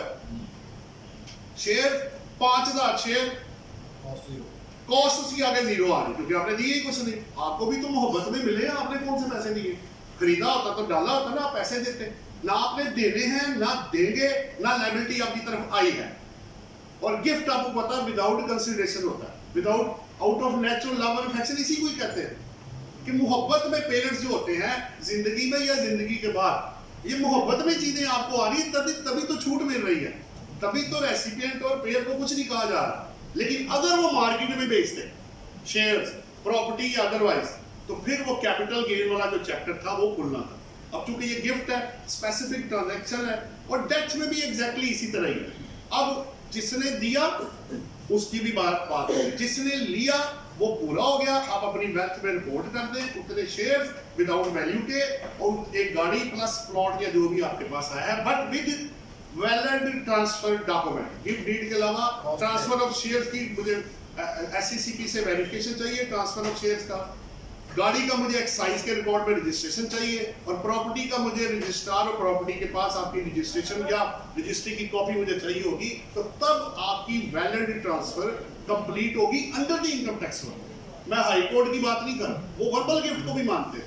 डेथ के वक्त ऑटोमेटिक लोगों को चीजें चली जाती है, वो एक बात की बात है, वो एक सेपरेट लॉ है, वो उसका नहीं। मैं पूरा कर दूं ना, क्योंकि इस पे काफी लोगों को कंफ्यूजन है। तो ये दोनों साइड्स आपकी पूरी होगी, आल्दो ये टॉपिक में शामिल था। नेक्स्ट क्वेश्चन अब बात कर लें, मेरा ख्याल है जवाब अब आ गया होगा। इसमें सॉरी बात कर रहा हूँ, एक रह गया 23 का। अब पहले 22 में बेच लेते हैं। हुआ ये, थोड़ा सा क्वेश्चन में चेंज करने लगा, सारा कुछ वही है। मुझे वालद साहब से ये सारी चीजें आई टैक्स ये 2021 में नहीं, पहले 21 में लेते हैं, 21 में नहीं। मैंने कहा जी 22 में बेचो इसको, पैसे कमाओ यार, कुछ और करते हैं, कारोबार करते हैं, फलाना खरीद लेते, कुछ भी जो मेरे जेहन में आया, जो बच्चे के जेहन में आएगा उसने वही करना। उसने कहा ठीक है जी लाओ, भी शेयर भी बेचते हैं, प्रॉपर्टी भी बेचते हैं, गाड़ी भी बेच के पैसे निकाल लेते हैं। अगर आप 22 में बेचने हैं तो 21 में मैंने आपको कहा था कि अंदर आपने फेयर मार्केट वैल्यू लिखनी है। अच्छा अभी सिर्फ वेल्थ स्टेटमेंट की बात करते हैं। वेल्थ स्टेटमेंट के लिए गेन कुछ और होगा और इनकम टैक्स रिटर्न के लिए गेन कुछ और होगा। ये भी टेक्निकल पॉइंट है, समझने वाला। क्यों? मैंने वेल्थ में किया था 0 आ रहा मेरी वेल्थ में। मैंने शेयर जो थे वो मैंने 10 लाख के बेच दिए, तो सारे का सारा मेरा गेन है वेल्थ स्टेटमेंट पर्पस के लिए, क्योंकि वैल्यू 0 थी। मैं डेबिट करूंगा बैंक 10 लाख से, शेयर 0 से क्रेडिट करूंगा, गेन पूरे का पूरा क्रेडिट हो जाएगा। प्रॉपर्टी मेरे पास आई थी उस वक्त थी फेयर मार्केट वैल्यू, अज्यूम कर लेते हैं वो थी, अभी मैं वेल्थ की बात कर रहा हूँ। प्रॉपर्टी में भी मैंने कहा 4 करोड़ की मैंने प्रॉपर्टी बेची है, 4 करोड़ का 4 करोड़ वेल्थ स्टेटमेंट में गेन चला गया। फिर तीसरा आ गया मेरे पास गाड़ी थी मेरे पास, गाड़ी अच्छे शेयर आ गए। तीनों की जो वैल्यू मेरे पास आएगी वो वेल्थ स्टेटमेंट के लिए कि सारे का सारा मेरा वो कैपिटल वो गेन बन जाएगा for wealth statement purposes only, ये आ गया उधर। अब आ गया इनकम टैक्स रिटर्न में, उसने कहा भाई आपने तो ये बेचा है तो ये तो गेन आ रहा है, इस पर टैक्स दो। मैंने कहा जनाब देखे बात से, मैंने लिए 2021 में इसकी शेयर की वैल्यू थी 9 लाख रुपए, मैंने बेचा 10 लाख में। अब ये जरूरी नहीं है कि जो वैल्यू आप कोट करें वो सही हो, वो आपके शेयर की वैल्यू के बराबर भी हो सकती है, ज्यादा भी हो सकती है और कम भी हो सकती है। अगर ज्यादा होगी तो प्रॉफिट है भाई, कैपिटल गेन आ गया, अगर कम होगी तो कैपिटल लॉस है, और अगर बराबर हो गया तो जीरो आएगा, कोई मसला नहीं है। अब शेयर्स मैंने बेच दिए 9 लाख के, जिसकी फेयर मार्केट वैल्यू 2021 में जब मिले थे वो 9 लाख के थे, जो मैंने इनर कॉलम में लिखे थे 9 लाख रुपए कि अगर मैं खरीदता तो 9 लाख का मिलता, मैंने उसे 10 लाख में बेचा, 1 लाख आपका कैपिटल गेन आ जाएगा। आगे 37 या 37A में जाना है वो आप चेक कर लीजिएगा। फिर आगे प्रॉपर्टी, मैंने कहा जी जब मुझे 21 में मिली थी, एक बात कर रहा हूं, उस वक्त वैल्यू थी 3 करोड़ में, अगर मैं खरीदता तो मैंने बेचा उसको 4 करोड़ में 1 करोड़ में आपका गेन निकलेगा, fair market value income tax purpose के लिए। अब आप देख रहे हैं कि जो गेन उधर गया है वेल्थ में वो कुछ और है, और जो इनकम टैक्स में रिपोर्ट हो रहा है वो क्यों हो रहा है, क्योंकि 37(4) आपको ये कह रहा है कि जब आप वो विरासती या गिफ्टेड प्रॉपर्टी शेयर या चीजें बेचेंगे तो जो fair market value at the date of acquisition, जब आपको मिला था वो 21 में जो फेयर मार्केट वैल्यू थी, वो आप लेस करेंगे, और डिफरेंस देखिए अगर वो ऐसे ना करें तो ह्यूज किस्म का आपका गेन आ जाएगा, जो वेल्थ में आप रिपोर्ट कर चुके हैं। एक केस में मरे हुआ भी है, हमने वेल्थ में जो गेन दिया है ना, उन्होंने वही पकड़ के उसको टैक्स लगा दिया। मैंने कहा जनाब ये तो वेल्थ पर्पस के लिए था, इसकी फेयर मार्केट वैल्यू लेस करनी है अभी आपने। बहरहाल वो एक सेपरेट चैप्टर। अब आप 22 में क्या करेंगे कि वेल्थ स्टेटमेंट में गेन कुछ और गया है, और इनकम टैक्स रिटर्न में आपके गेन कुछ और जा रहा होगा। फिर आप पीरियड चेक कर लीजिएगा कितने साल रहा, क्या टैक्स लगेगा, अकॉर्डिंगली वो बाहर आएगा। ये तो हो गया 22 तक का। अब चले जाते हैं 23 में, यही चीज मैंने 22 तक भी रखी, 21 में मिली, मैंने 23 में बेच दी। 23 में कानून ना बहुत डिफरेंट हो गया है गिफ्ट के लिए। अब वो क्या रहा है कि अगर फर्ज करें आपके वालिद साहब ने आपको दी, 21 में आपको प्रॉपर्टी आपको विरासत में आई, आ गई आपके पास, उन्होंने खरीदी थी आज से 20 साल पहले 10 लाख रुपए की। ये बड़ा टेक्निकल पॉइंट है। मैंने उसके वालिद साहब ने खरीदी थी 10 लाख रुपए की, ऊपर कोई पैसा नहीं लगा। 23 में 21 में मेरे पास आई, 23 में जब मैं उसको बेचूंगा तो मैंने वो 10 लाख रुपए लेस करना 4 करोड़ रुपए में से, तो 39 मिलियन का गेन आएगा आपके पास। और फिर आप देखेंगे कि मुझे कैपिटल गेन के अंदर किस में जाके 15% है, आपको पता है फ्लैट रेट जो चल रहा है, अगर आपका पहला जो स्लैब है वो 15% का है, तो आप पीरियड चेक करेंगे कितनी देर प्रॉपर्टी मेरे पास रही, 15। आपको पता है अब फ्लैट के लिए 2 साल बाद 0% है, इनमूवेबल प्रॉपर्टी कंस्ट्रक्टेड के लिए 4 साल बाद 0% है, और ओपन प्लॉट के लिए 6 साल के बाद 0% है। वो अगर आप विरासत में या गिफ्ट में लेने के बाद अगर रिटेन करके बेचेंगे तो ये पीरियड तब आएगा। अगर मैं लेते ही बेच दूं इसको, 23 में मेरे पास आए, 23 में मैं बेच दूं, तो जो कॉस्ट ट्रांसफर की होगी वही कॉस्ट अब आपकी बनेगी। अब पर्पस इसका ये था कि गिफ्ट जिन लोगों ने लिए वो मिस यूज किया है उसको रोका जाए, लेकिन बीच में इनहेरिटेंस वाले भी आ गए हैं, तो ये बड़ी ह्यूज किस्म का डिफरेंस आ रहा है। इसको जरा जब आप करने लगे 23 वाले में स्पेसिफिकली, तो जरा ध्यान में रखिएगा कि जो गेन पर टैक्स अब लगेगा ना 15%, अब 39 मिलियन का 15% आप ले लें, 4 करोड़ का 15% ले, 60 लाख की सीधा 60 लाख रुपए टैक्स बढ़ रहा है। तो ये ट्रांजैक्शन अब इतनी आसानी से एक्टिवेट नहीं हो पाएगी। पर्पस नेगेटिव चीज को रोकना था, लेकिन बीच में जब गेहूं के साथ गिल भी पिसता है, फिर सही वाला भी अंदर ही पिसेगा। अब हम कह रहे हैं यार ये आप क्या कर रहे हैं, मैं ये कहता हूं कि गिफ्ट में बेशक आप कर लें, लेकिन डेथ वाले केस में बंदे को इस तरह ना करें। और डेथ तो अनसर्टन इवेंट है, एक बच्चे के पास एक चीज आ गई है, वो बेचना चाहता है, तो यार आप इतना टैक्स कैसे वो पे करेगा। बहरहाल मैंने आपका 22 भी क्लियर कर दिया और आपका 23 भी क्लियर कर दिया, क्योंकि बड़ा स्पेसिफिक ये ट्रांजेक्शन थी। सर अगला सवाल, ये पानी मुझे दे दीजिएगा, बहुत शुक्रिया। कल जो ज़्यादातर क्वेश्चन आया था वो था फंड एडजस्टमेंट के बारे में, जो टैब जो है वो ख़त्म कर दिया गया। जब ये क्वेश्चन आया था तो चौधरी साहब ने इसका आंसर किया था। कि अब क्योंकि रिफंड का जो टैब है वो खत्म कर दिया गया, तो आप लोगों ने इस पे रिफंड के लिए अप्लाई करें 170 जो 174 का आर्डर है वो करवाएं, ताकि फिर आपकी इसके अंदर एडजस्टमेंट वगैरह आ सके सारे। अच्छा, अब मैं कुछ कह दूं या जी डॉक्टर साहब, आप इसके ऊपर पाकिस्तान टैक्स बार डिसीजन ने एक लेटर भी एफबीआर को लिखा है इसके सिलसिले में, वो भी मैं डॉक्टर साहब आप जी मैं देखिए पता कि दो चीज़ें मैं और ऐड कर देता हूँ। अच्छा किया उन्होंने ये जवाब दिया, मैं यही अब देखिए वजह समझना बहुत ज़रूरी है। 2 पॉइंट्स पहले दे देता हूँ। पहली बात तो ये है, जब SRO आया था ड्राफ्ट, उसके बाद जब वो फाइनल हुआ था, अभी भी आप जाके देखेंगे तो जो SRO फाइनल हुआ था 968 है या 986 ऐसे करके SRO आया, उसमें चारों रिटर्न्स के अंदर आप, क्योंकि मुझे सारी चीज़ें पढ़नी होती हैं, सेमिनार करने होते हैं, तो मजबूरन मुझे ज़्यादा पढ़ना पड़ता है क्योंकि मुझे लोगों को बताना होता है। तो पूछते हैं सवाल, जब उसको पढ़ेंगे तो चारों के अंदर आपको रिफंड मिलेगा, लिखा हुआ रिफंड एडजस्टमेंट। जैसे ही वो ऑनलाइन अपलोड हुई है, वो चारों जगहों पे लाइन ही उड़ा दी उन्होंने, गायब ही कर दी अंदर से।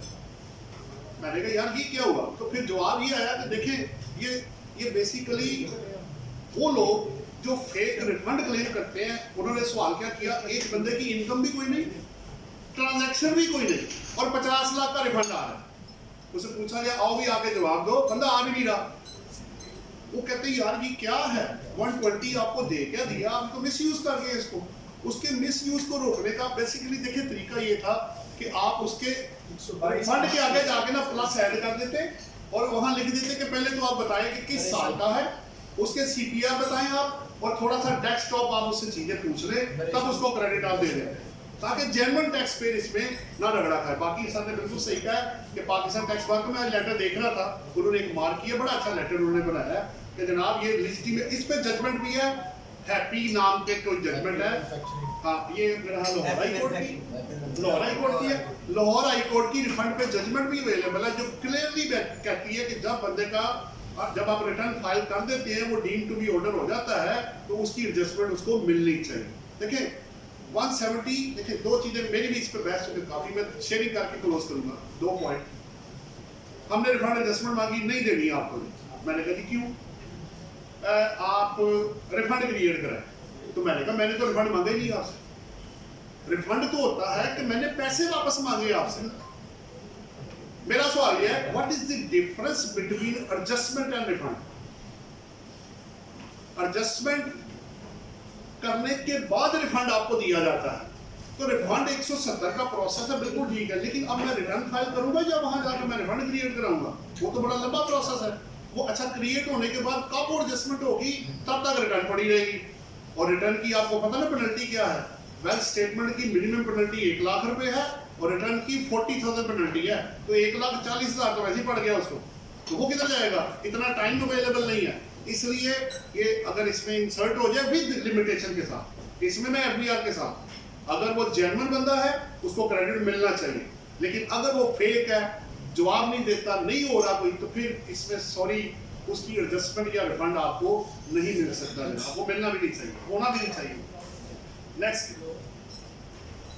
हेलो सर, मैं गुजारिश करी थी, इंडिविजुअल केस में बहुत सारी चीज़ें मिनिमम टैक्स में जाती हैं, थोड़ा सा जो है ना मार्जिन रह गया है इंडिविजुअल के लिए, फ्रॉड भेज दिया या कोई इस तरह की कोई चीज़ है, 236A का ये अमूमन रह गया और 90% मोबाइल का रह गया, बिजली का बिल ऑलरेडी मिनिमम हो गया, तो बहुत थोड़ा स्कोप है इंडिविजुअल के हवाले से। मैं समझता हूँ मिनिमम टैक्स जब से आ गया है रिफंड का, रिफंड स्कोप क्योंकि इंडिविजुअल का बहुत कम है, इस हवाले से एटलीस्ट मिनिमम टैक्स में इंडिविजुअल को अलाउ करना चाहिए। बाकी अगर कोई इशू है, कॉर्पोरेट इशू है, वो तो उनके चीज़ों को दूसरी तरीके से देखा जा सकता है, ये मेरी राय है। ठीक है कि क्योंकि इंडिविजुअल में जो है ना स्कोप बहुत मिनिमम हो गया रिफंड का, लिहाजा वो उन लोगों के लिए बड़ी दुश्मनी वो है। कुछ और कह रहे हैं ना, नहीं वो बात हुई ना, बिल्कुल ही ब्लॉक कर दिया। या साहब वो ये कह रहे हैं, वो ये कह रही है कि एक बंदे ने 16 के रिफंड के अगेंस्ट एडजस्टमेंट ली जो टाइम बार्ड हो गया, वो ठीक है,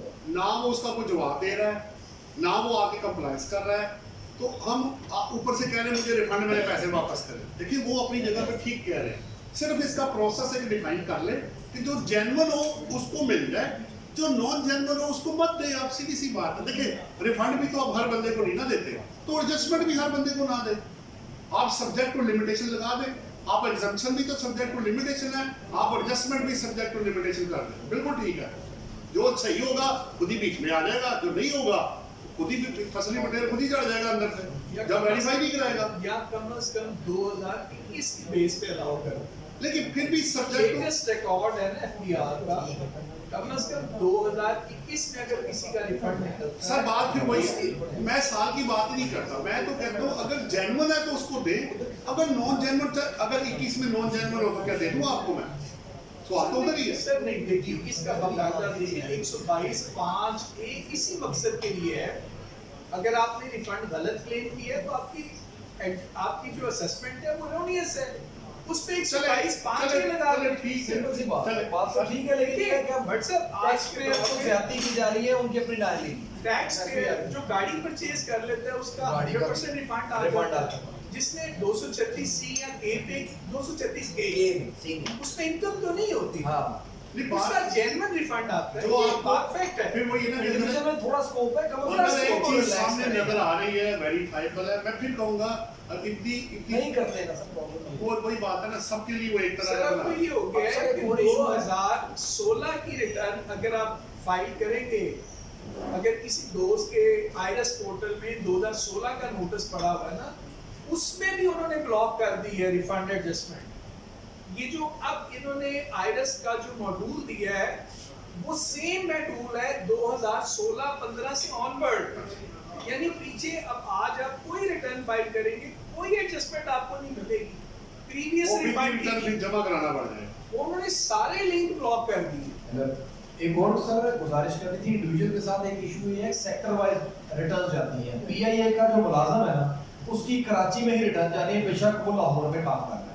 अब वो बंदा कैसे लाहौर से ऐसे इंडिविजुअल जाके अपनी वो एडजस्टमेंट डाल सकता है कि जी मैंने 117 का डालना है, जब तक वहां पे जाए ना डिपार्टमेंट कौन सा हमें रिफंड देता है। ये बड़ा टेक्निकल इशू है, इंडिविजुअल में बहुत ज्यादा अगर आप नेटवर्क मुश्किल की इसको होगी। बीच में लाएंगे तो यही होगा ना, ऑनलाइन अगर कर देंगे तो वो फिर कहीं भी हो सकता है। बट सर मैंने 2018 का रिफंड एक कंपनी में अप्लाई किया, 2.5 करोड़ का रिफंड सैंक्शन हुआ 56 लाख रुपया, नॉन वेरीफाइड। इवन बिजली के बिल ओरिजिनल दिए नहीं देता एफडीआर, ये गलतफहमी है, आपको रिफंड दे देगा।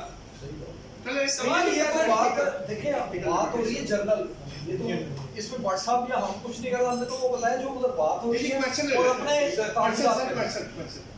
हमने ये देखा है कि अभी चूंकि इसने फंड का जो था हमारा टैब वो बंद करके किया गलत है, वो जिसकी जस्टिफिकेशन दे रहे हैं अब वो उसको हम लोग एंडोर्स नहीं कर रहे। मैं हम बात ये है वो जो नॉलेज justification दे रहे हैं वो बड़ी बात है। है। अच्छा, अब मैं कुछ और एक चीज आपको बताता चलूं। अगर आपको जब आप डेप्यूटेशन शेड्यूल में जाएंगे ना, हो सकता है आगे सवाल आए, जब आप डेप्यूटेशन शेड्यूल में जाएंगे तो 2 तरह के शेड्यूल वहां पड़े हुए हैं, एक 20 तक का है, एक 21 तक का है। वो एक अजीब कहानी है। वो जब आप अच्छा, हमने बड़े काफी एक्सपेरिमेंट किए, वो इनिशियल लॉन्च तो देता ही नहीं, नंबर 1 वो तो क्या फर्क, फिर 20 और 21 की डेप्यूटेशन को जमा करके 22 में ले जाता है। अब मैंने फिर सोचा कि इसका हल निकालें। एक ये मसला आ रहा है, दूसरा मसला ये है कि अपॉर्शनमेंट ऑफ एक्सपेंडिचर आपके जो है वो मिनिमम टैक्स वाले वो गलत होते हैं, वो भी आपको पता मसला है। तीसरा एक और है, मेरा ताहिर भट्ट साहब से बात हुई है, उन्होंने कहा जिन लोगों का 7% है कॉन्ट्रैक्ट का रेट, वो रिटर्न के अंदर 7% का पार्ट ही नहीं है, वहां रेट ही कोई नहीं ऐसा पड़ा हुआ।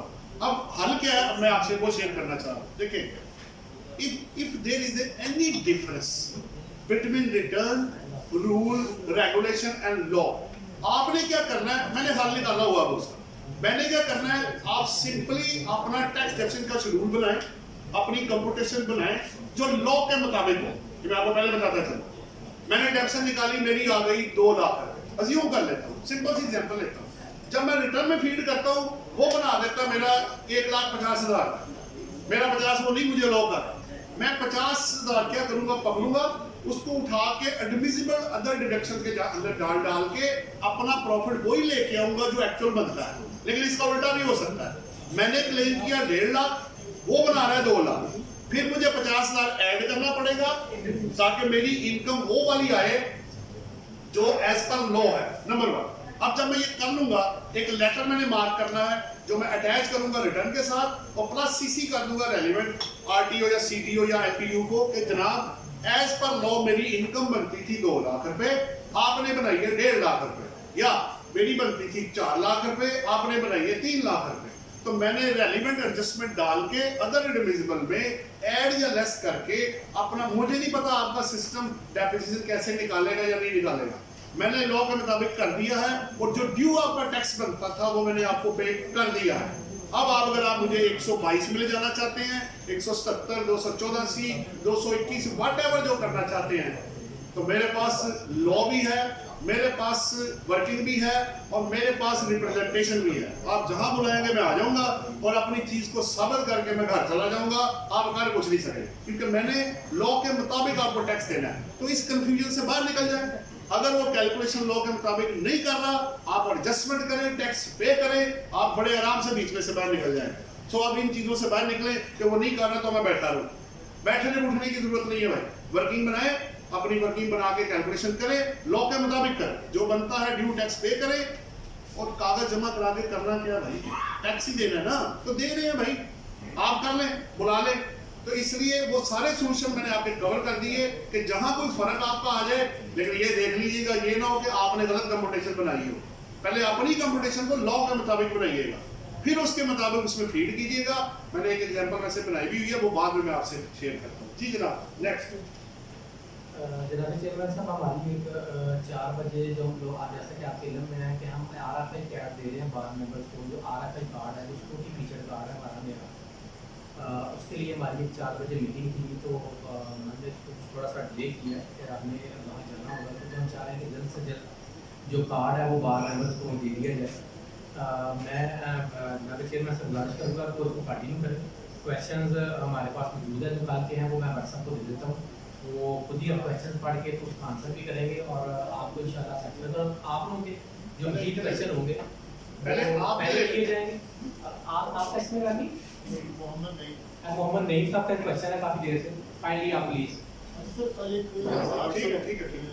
वो डिस्कस हो रही थी कि ये जो IT नहीं,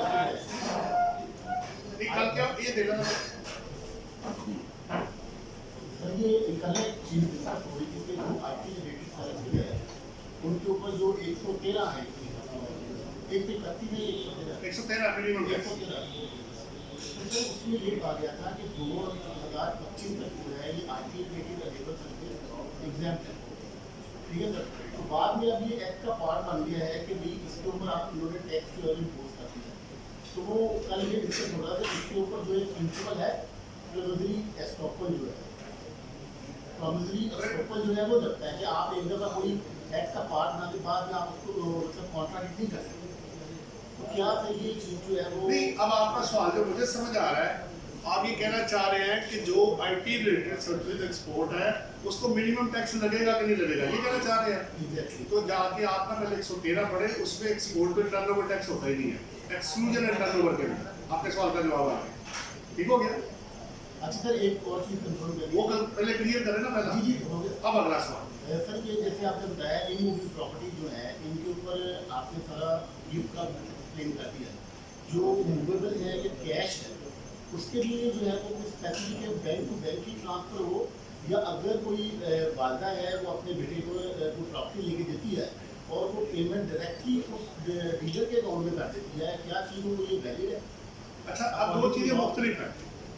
अगर तो आप देखें 39(3) या 4(5) इस तरह है, वो ये कहता है लोन, एडवांस, गिफ्ट और शेयर डिपॉजिट मनी वो थ्रू क्रॉस सेक्ट है। तो वैसे फैमिली के ट्रांजैक्शन में ना जजमेंट्स भी कुछ है जिसमें कि फैमिली टू फैमिली आपस में लोन कैश में हो सकते हैं, लेकिन बेहतर यही है कि आप क्रॉस सेक्ट में कर लें तो ज़्यादा बेहतर होगा, ठीक है। नंबर 1 तो ये। दूसरी बात अब ये है कि अगर आपने किसी को कोई चीज़ खरीद के लेनी है उसको देनी है, गिफ्ट करनी, क्या करना है ये बताएं।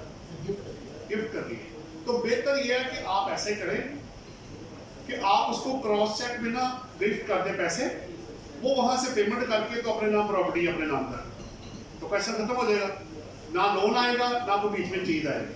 अब अगर कोई और सवाल है तो सर अगर ऐसा हो गया है कि हमने डायरेक्ट को डीलर के अकाउंट में कर दी है तो क्या उसने फिर कोई अभी नोटिस आया है, हमें अदर्स में उसको डिक्लेयर किया है ना कि ये पैसे अदर्स में डाल दी, तो एसबीआई ने नोटिस कर दिया। आपने शो क्या किया था? गिफ्ट।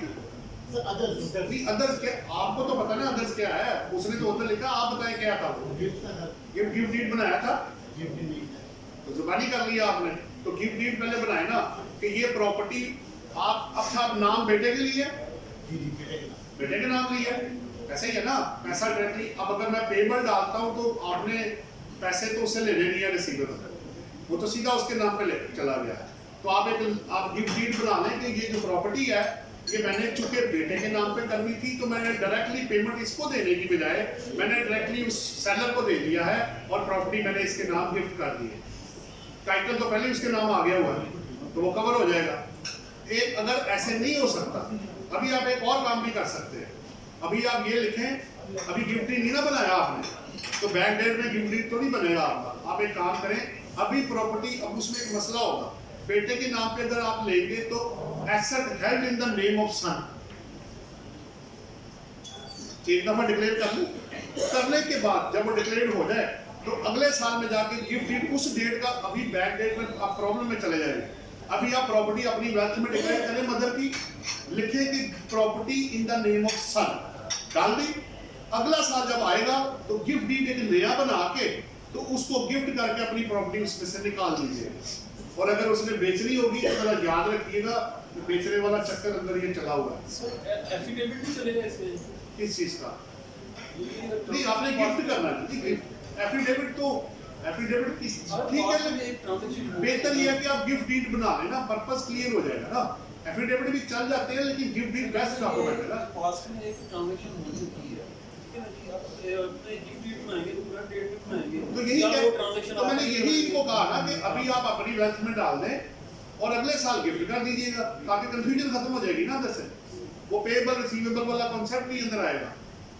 पेरेंट्स बच्चों के नाम पे लेते हैं ना, डाल दें जो जेन्युइन ट्रांजैक्शन है। जी, किसी और का कोई और सवाल? अगर वो बेटे के यानी कि रिटर्न में ऑलरेडी डिक्लेयर कर दी हुई है क्या डिक्लेयर कर दिया? प्रॉपर्टी, किस नाम से? लेकिन जो वालदा ने करती है बेटे को, ठीक है, अगर ऑलरेडी वो पिछले उसका भी हल है। फिर आप ये करें कि अगर डिक्लेयर कर चुके हैं तो अब आप फिर इसका मतलब वालदा के अकाउंट में से निकाला, फिर आपने उसको उनकी आपने परचेज करके तो बीच में से निकाला। अगर वालदा की रिटर्न ही देखिए नहीं है। अगर उसने अपने खरीदा ही नहीं अपने नाम पे तो गिफ्ट कैसे हो गया? पहले मेरे नाम आएगा तो गिफ्ट आगे जाएगा ना। अब आप ऐसे कर लें कि आप ये कहें कि जी मैंने इसको वर्बली के गिफ्ट कर दिया था, इन राइटिंग में हमने उसको अब लेकर आए। गिफ्ट तो गिफ्ट ही होता है, उसमें क्या फर्क पड़ता है? अगर डिक्लेयर हो चुका है, एक और ऑप्शन भी है आपके पास, आप उसको रिवाइज कर दें। क्यों इस चक्कर में वापस पड़ता? आ गया तो नहीं, नोटिस के बाद तो नहीं होगा। आप बेहतर ये है कि आप उसको फिर बनवा लें। फिर कि जी मैंने भी एक केस में किया था कि जी जो वर्बल गिफ्ट हुआ था उस वक्त वो ज़बानी था, लेकिन पेपर पे लाने के लिए उसको फिर गिफ्ट डीड हमने बाद में उसका बना के, लेकिन इफेक्टिव हमने बैक डेट से किया, उसका बनाया आज है, वर्बल वाले को पेपर पे हम आज लेकर आए हैं, तो बैक डेट पे फिर आप उसको इफेक्टिव कर सकते हैं। तो सर अगर वालदा का अकाउंट ही नहीं है तो पैसे कहाँ से गए भाई? फिर हमें सलवा नाजर हुआ क्या? पैसे अगर फॉर एग्जांपल उनके पास है, यानी कि उनके यानी कि बाप के अगर पैसे हैं उनके पास, तो देखो सोच तो हर बंदे को बताना होता है। जो भी बंदा बिजनेस पहली दफा करता है या एडिशन इन एसेट करता है या पैसे जितने भी डालता है, सोच तो बताएंगे ना। अब ये तो नहीं कि आप किसी से पकड़ कर अंदर पैसे डाल दें, तो पैसा कहीं से तो आया आपके पास। आना पैसे का एक अलग चीज है और बिजनेस से इनकम कमा के टैक्स पे करना, ये दोनों चीजें अलग अलग है। वो दोनों चीजें आपसे पूछेंगे पैसा कहाँ से आया। ये आपको याद है प्रॉपर्टी में जब DNFB वाले आए थे तो यही वो प्रूव कर रहे थे पैसा कहाँ से आया, और प्लस आगे इनकम फिर इन्होंने टैक्स दिया कि नहीं दिया, ये 2 पॉइंट थे।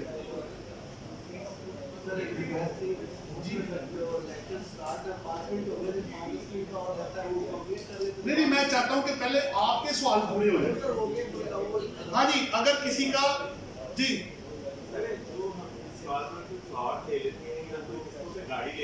ये अच्छा कि आपने छेड़ दिया सवाल, लास्ट भी किसी ने पूछा था, आगे चलेगा। मैं समझ गई हूँ आपकी बात, मैं अभी कर देता हूँ, मैं आपकी फाइलें भी कवर कर देता हूँ। आज वो भी था, आप दोनों साइडें कवर कर, एक फाइल्स वाला क्वेश्चन और एक इंस्टॉलमेंट वाला। देखिए हमारे अकाउंट्स के अंदर ना 4 तरह की ट्रांजैक्शन होती है। आप एक एसेट डायरेक्टली परचेज कर सकते हैं, बिल्कुल ठीक है। आप लीज पे ले सकते हैं, जब टाइटल आपको बाद में मिलेगा। फिर आप लोन लेके एसेट ले सकते हैं, ऑटो फाइनेंस जैसे होता है। और चौथा आपका होता है इंस्टॉलमेंट से। अब आपने खरीदा, ठीक है जी, बुक कर लिया मैंने, टाइटल आपके पास है। आपने इंस्टॉलमेंट में लिया, इंस्टॉलमेंट का मतलब ये होता है कि टाइटल आपको उसी वक्त आ जाता है, पैसे आप किस्तों में पे करते हैं, फिर टाइटल आपके पास आ गया होगा। You are the owner of the said asset, तो बुक कर लूंगा वो एसेट में, वो क्या होगा। लोन में भी अगर मैंने लिया, बैंक से लोन लिया, आगे एसेट नहीं लिया, तो ठीक है, अब लोन वापस करते जाए और आप एसेट आपका होगा। और चौथा वो है आपका लीज वाला। लीज में जब तक आप फाइनल पेमेंट नहीं कर देंगे तब तक टाइटल आपके पास नहीं आएगा। आप ना बेच सकते हैं ना ट्रांसफर कर सकते हैं without the permission of the lessor. तो ये चारों चीजें एक तो अलग अलग रखनी है। तो ओनर सिर्फ आप ओन्ड वाले में, लोन वाले में और इंस्टॉलमेंट वाले में है, लीज वाले में नहीं है। अगली बात है फाइल वाला। अब 2 तरह की चीज होती है, बल्कि ऐसे भी केस हमारे पास आए हैं, बंदों की गाड़ी आई, ये जी मेरी गाड़ी बुक कर दिया, डाल दे बैठ। मैंने कहा ठहर जाता, आप मुझे पहले एक्साइज का रिकॉर्ड देना, इसमें रजिस्ट्रेशन हुई होगा, वो मैं आपको बाद में दे दूंगा, आप डाल दें। जब एक्साइज के रिकॉर्ड में चेक किएगा गाड़ी उसके नाम आई नहीं रही, वो ओपन लेटर पे खरीदी गई है। अब मैं गाड़ी नहीं बुक कर सकता, मैं उसे शो करूंगा advance against purchase of vehicle, क्योंकि एक्साइज के रिकॉर्ड में नाम दूसरे बंदे का आ रहा है।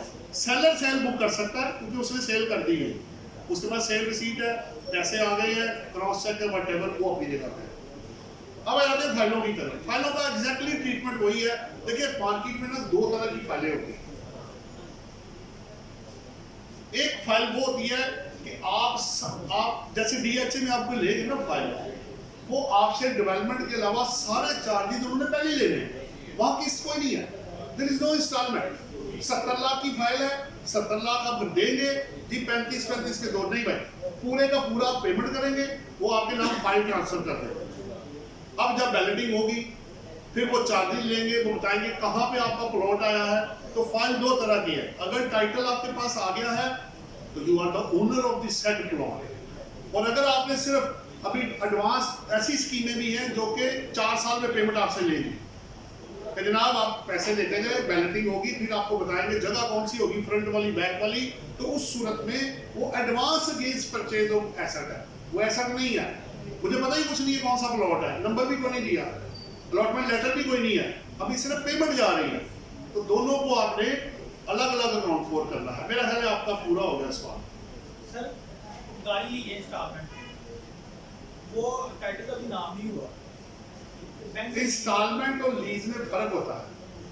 जब आप मार्केट से ये अमन मार्केट जाओगे ना, वो कहेंगे जनाब ये फ्रिज आप उठा लें, 200 रुपये रोज का आपने पे करना है, ये फ्रिज अब आपका है, मैंने नहीं फ्रिज लेना आपसे।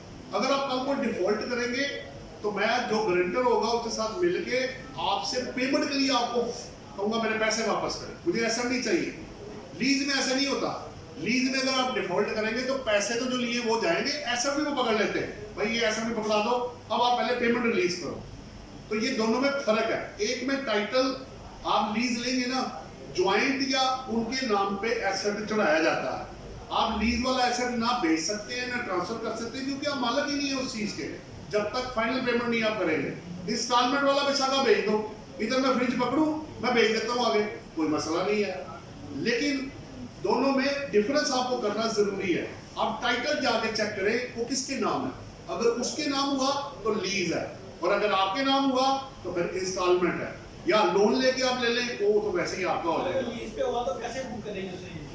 हाँ ये एक अच्छा सवाल है आपका। देखिए अब सवाल ये है, लीज पे वैसे कंपनी के लिए तो स्टैंडर्ड अवेलेबल है, पूरा इस पे स्टैंडर्ड है, लेकिन मैं आपको बता देता हूँ, आपने प्रिंसिपल अमाउंट से, देखिए गाड़ी है फर्ज करें 40 लाख की, मार्कअप है 15 लाख रुपए, आपने 45 लाख पे गाड़ी नहीं बुक करनी, वो 40 लाख पे ही आएगी। 40 लाख के एसेट, लीज एसेट डेबिट होंगे और लायबिलिटी आपकी क्रेडिट हो जाएगी 40 लाख रुपए। अब जब मैं लायबिलिटी पे करूंगा, डेबिट करूंगा ऑब्लिगेशन को, साथ मार्कअप को डेबिट करूंगा, क्योंकि मार्कअप भी है ना 15 लाख का, मैंने 45, 40, 55 लाख वापस करना है 2, 3, 4 साल के अंदर। तो जो मैं पेमेंट करूंगा उसमें मार्कअप भी जाएगा, रेंटल के अंदर मार्कअप भी होता है और प्रिंसिपल भी होता है। ये दोनों चीजें वापस करते जाते हैं। जब 4 साल पूरे हो जाएंगे वो एसेट लीज में से निकल के ओन्ड में ट्रांसफर हो जाएगा और आपकी फाइनल पेमेंट जो है उसकी तरफ चली जाएगी। सर जो ओन गया 15 लाख रुपया यानी कि जो गया ऊपर, उसको क्या करेंगे? नहीं, दो चीजें मुख्तलिफ है। एक डाउन पेमेंट होती है, एक ओवर एंड अबव पेमेंट होती है, वो अलग चीज है। अगर आप ओन पे लेने के लिए, जल्दी लेने के लिए एसेट बुक कर रहे हैं तो वो तो बिजनेस ट्रांजैक्शन है ना, बेसिकली उसका प्रॉफिट है, आपकी कॉस्ट है। तो क्या दोनों पार्टियां वो शो कर रही हैं? ये भी जरा पॉइंट नोट करने वाला है। लोग अक्सर उसको शो नहीं कर रहे होते ओन वाले को। डाउन पेमेंट अलग चीज है। 45 में से मैंने आपको 20 लाख पहले दे दिया, वो एडवांस पेमेंट मेरी चली गई आपके पास, बाकी का 25 रह गया, वो मैं आपको किस्तों में दे दूंगा। आपका कोई और सवाल? सर जो 15 लाख रुपया मुझे ऊपर देना है वो मार्कअप है ना यार, मार्कअप। जी सर, उसको कैसे? वो फाइनेंशियल चार्जेस आपके, अगर बिजनेस का एसेट हुआ तो आपको पता है लीज में लीज रेंटल अलाउ होता है और वो कितना होगा? 55 लाख। तो देखिए ओल्ड एसेट अगर मैं ये खरीदता तो मुझे कितने का मिलता? 40 लाख का। तो डेप्रिसिएशन 40 लाख आपको मिल जाएगी। अगर मैं लीज पे ले रहा हूँ तो 40 का एसेट 55 में हो गया है, तो रेंटल 55 दे तो दिया आपको मैंने, और क्या लेना आपने? डेप्रिसिएशन तभी लीज एसेट में नहीं ना मिलती क्योंकि रेंटल मिल रहा होता है, और रेंटल होता है भी तो मार्कअप के। हेलो, इधर ही हो ना आप? कहीं और ही पहुंच गए वो आप? नहीं, एक मिनट सर, सर इसको वैसे हम लोग बुक यानी एक्सपेंस में करेंगे 15 लाख के ऊपर वाला। मार्कअप है ना भाई, उसका आपकी कॉस्ट है। अगर बिजनेस में हुआ तो फाइनेंशियल चार्जिंग में खर्चा बुक कर लेना, और अगर आप पर्सनल में हुए तो आपके पर्सनल एक्सपेंसेस में चला जाएगा मार्कअप के तौर पे। क्या एसेट में नहीं आएगा? एसेट में 15 अगर मैं ये एसेट, सुनो अब सुनो, अच्छा सवाल किया, बहुत अच्छा किया, बड़े लोगों को फायदा होगा। अगर मैं एक एसेट 55 लाख का लीज पे लेके 4 साल में वापस करके आपको आके ये कहूँ कि मैंने 55 का लिया था, वो कहेगा भाई क्या दिमाग खराब हो गया तुम्हारा, 40 लाख का तो मार्केट में मिलता, तुम 55 का कहां से लेकर आए? आज पैसे लेने हैं तो 40 मिलेगा, 4 साल में लेने हैं तो फिर 55 मिलेगा, फर्क है ना दोनों में। तो कैसे कॉस्ट में बुक करोगे आप उसको? वैसे भी मार्कअप कॉस्ट नहीं है, वो तो टाइम वैल्यू ऑफ मनी है, वो टाइम वैल्यू ऑफ मनी है कि आपने 55 लाख को 4 सालों में 40 लाख को डाइवर्स किया तो तब आपको 15 लाख देना पड़ गया। आपका कोई और सवाल तो नहीं है? वो पीछे फाइल्स की भी बात है। किसकी? फाइल्स। जी, फाइल्स की। फाइल ली मैंने 4 साल पेमेंट किया, 2 साल बाद मैंने उसे सेल क्लेम किया। बड़ा अच्छा सवाल है, इस पे ना फैसलाबाद में बड़ा अच्छा ये सवाल हुआ था। देखिए पता क्या, इसमें 2 चीजें, अपना ना विजन पहले थोड़ा सा ब्रॉड करें। कैसे? पहले मुझे ये बताएं, बंदे ने कहा जी वहां सवाल क्या किया कि 50 फाइलें लेके मैं सेल परचेज कर रहा हूं, तो करना क्या है वैसा? मैंने कहा देखो भाई 2 बातें, मुझे पहले ये बताओ कि कैपिटल एसेट है? यही मेरा उसको भी मैंने यही सवाल किया, क्या ये अब कैपिटल एसेट है? आप तो ट्रेडिंग कर रहे हैं, ये कैपिटल एसेट नहीं है भाई, अब ये स्टॉक एंड ट्रेड बनेगा जो कैपिटल एसेट की डेफिनेशन से बाहर है, जिसमें बंदा सेल परचेज शुरू कर दे वो बिजनेस इनकम है भाई। आप कैपिटल गेन का सहारा लिए जा रहे हैं, यहाँ क्या मुफ्त की जमीन लगी हुई है कि आपको बांटना शुरू कर दे, कारोबार करके आप कहते हैं कैपिटल एसेट ट्रीट कर ले। ओ भाई, वो कैपिटल एसेट की डेफिनेशन में पहले देखिए, सबसे पहला क्वेश्चन, क्या आप जिस चीज में कर रहे हैं क्या वो स्टॉक इन ट्रेड है या कैपिटल एसेट है? पहले ये पॉइंट आएगा सबसे पहले।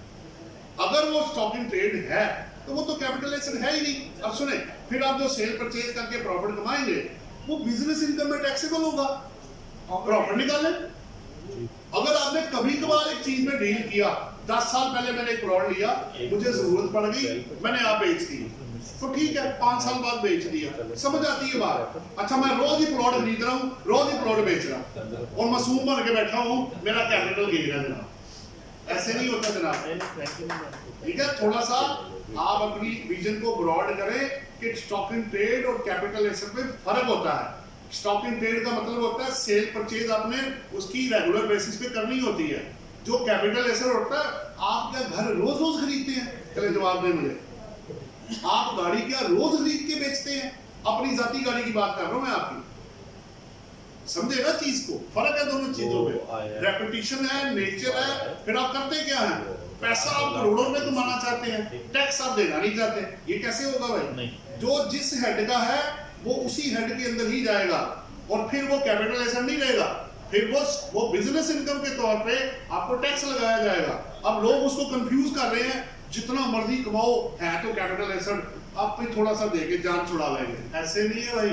ये 2-3 केसेस मेरे पास आए हुए हैं, करोड़ों रुपए लोगों को टैक्स लग गया है। वो उसको गलतफहमी यही थी कि ये कैपिटल एसेट है, वो कैपिटल एसेट था ही नहीं, वो बिजनेस एसेट था, वो स्टॉक इन ट्रेड बन गया हुआ था।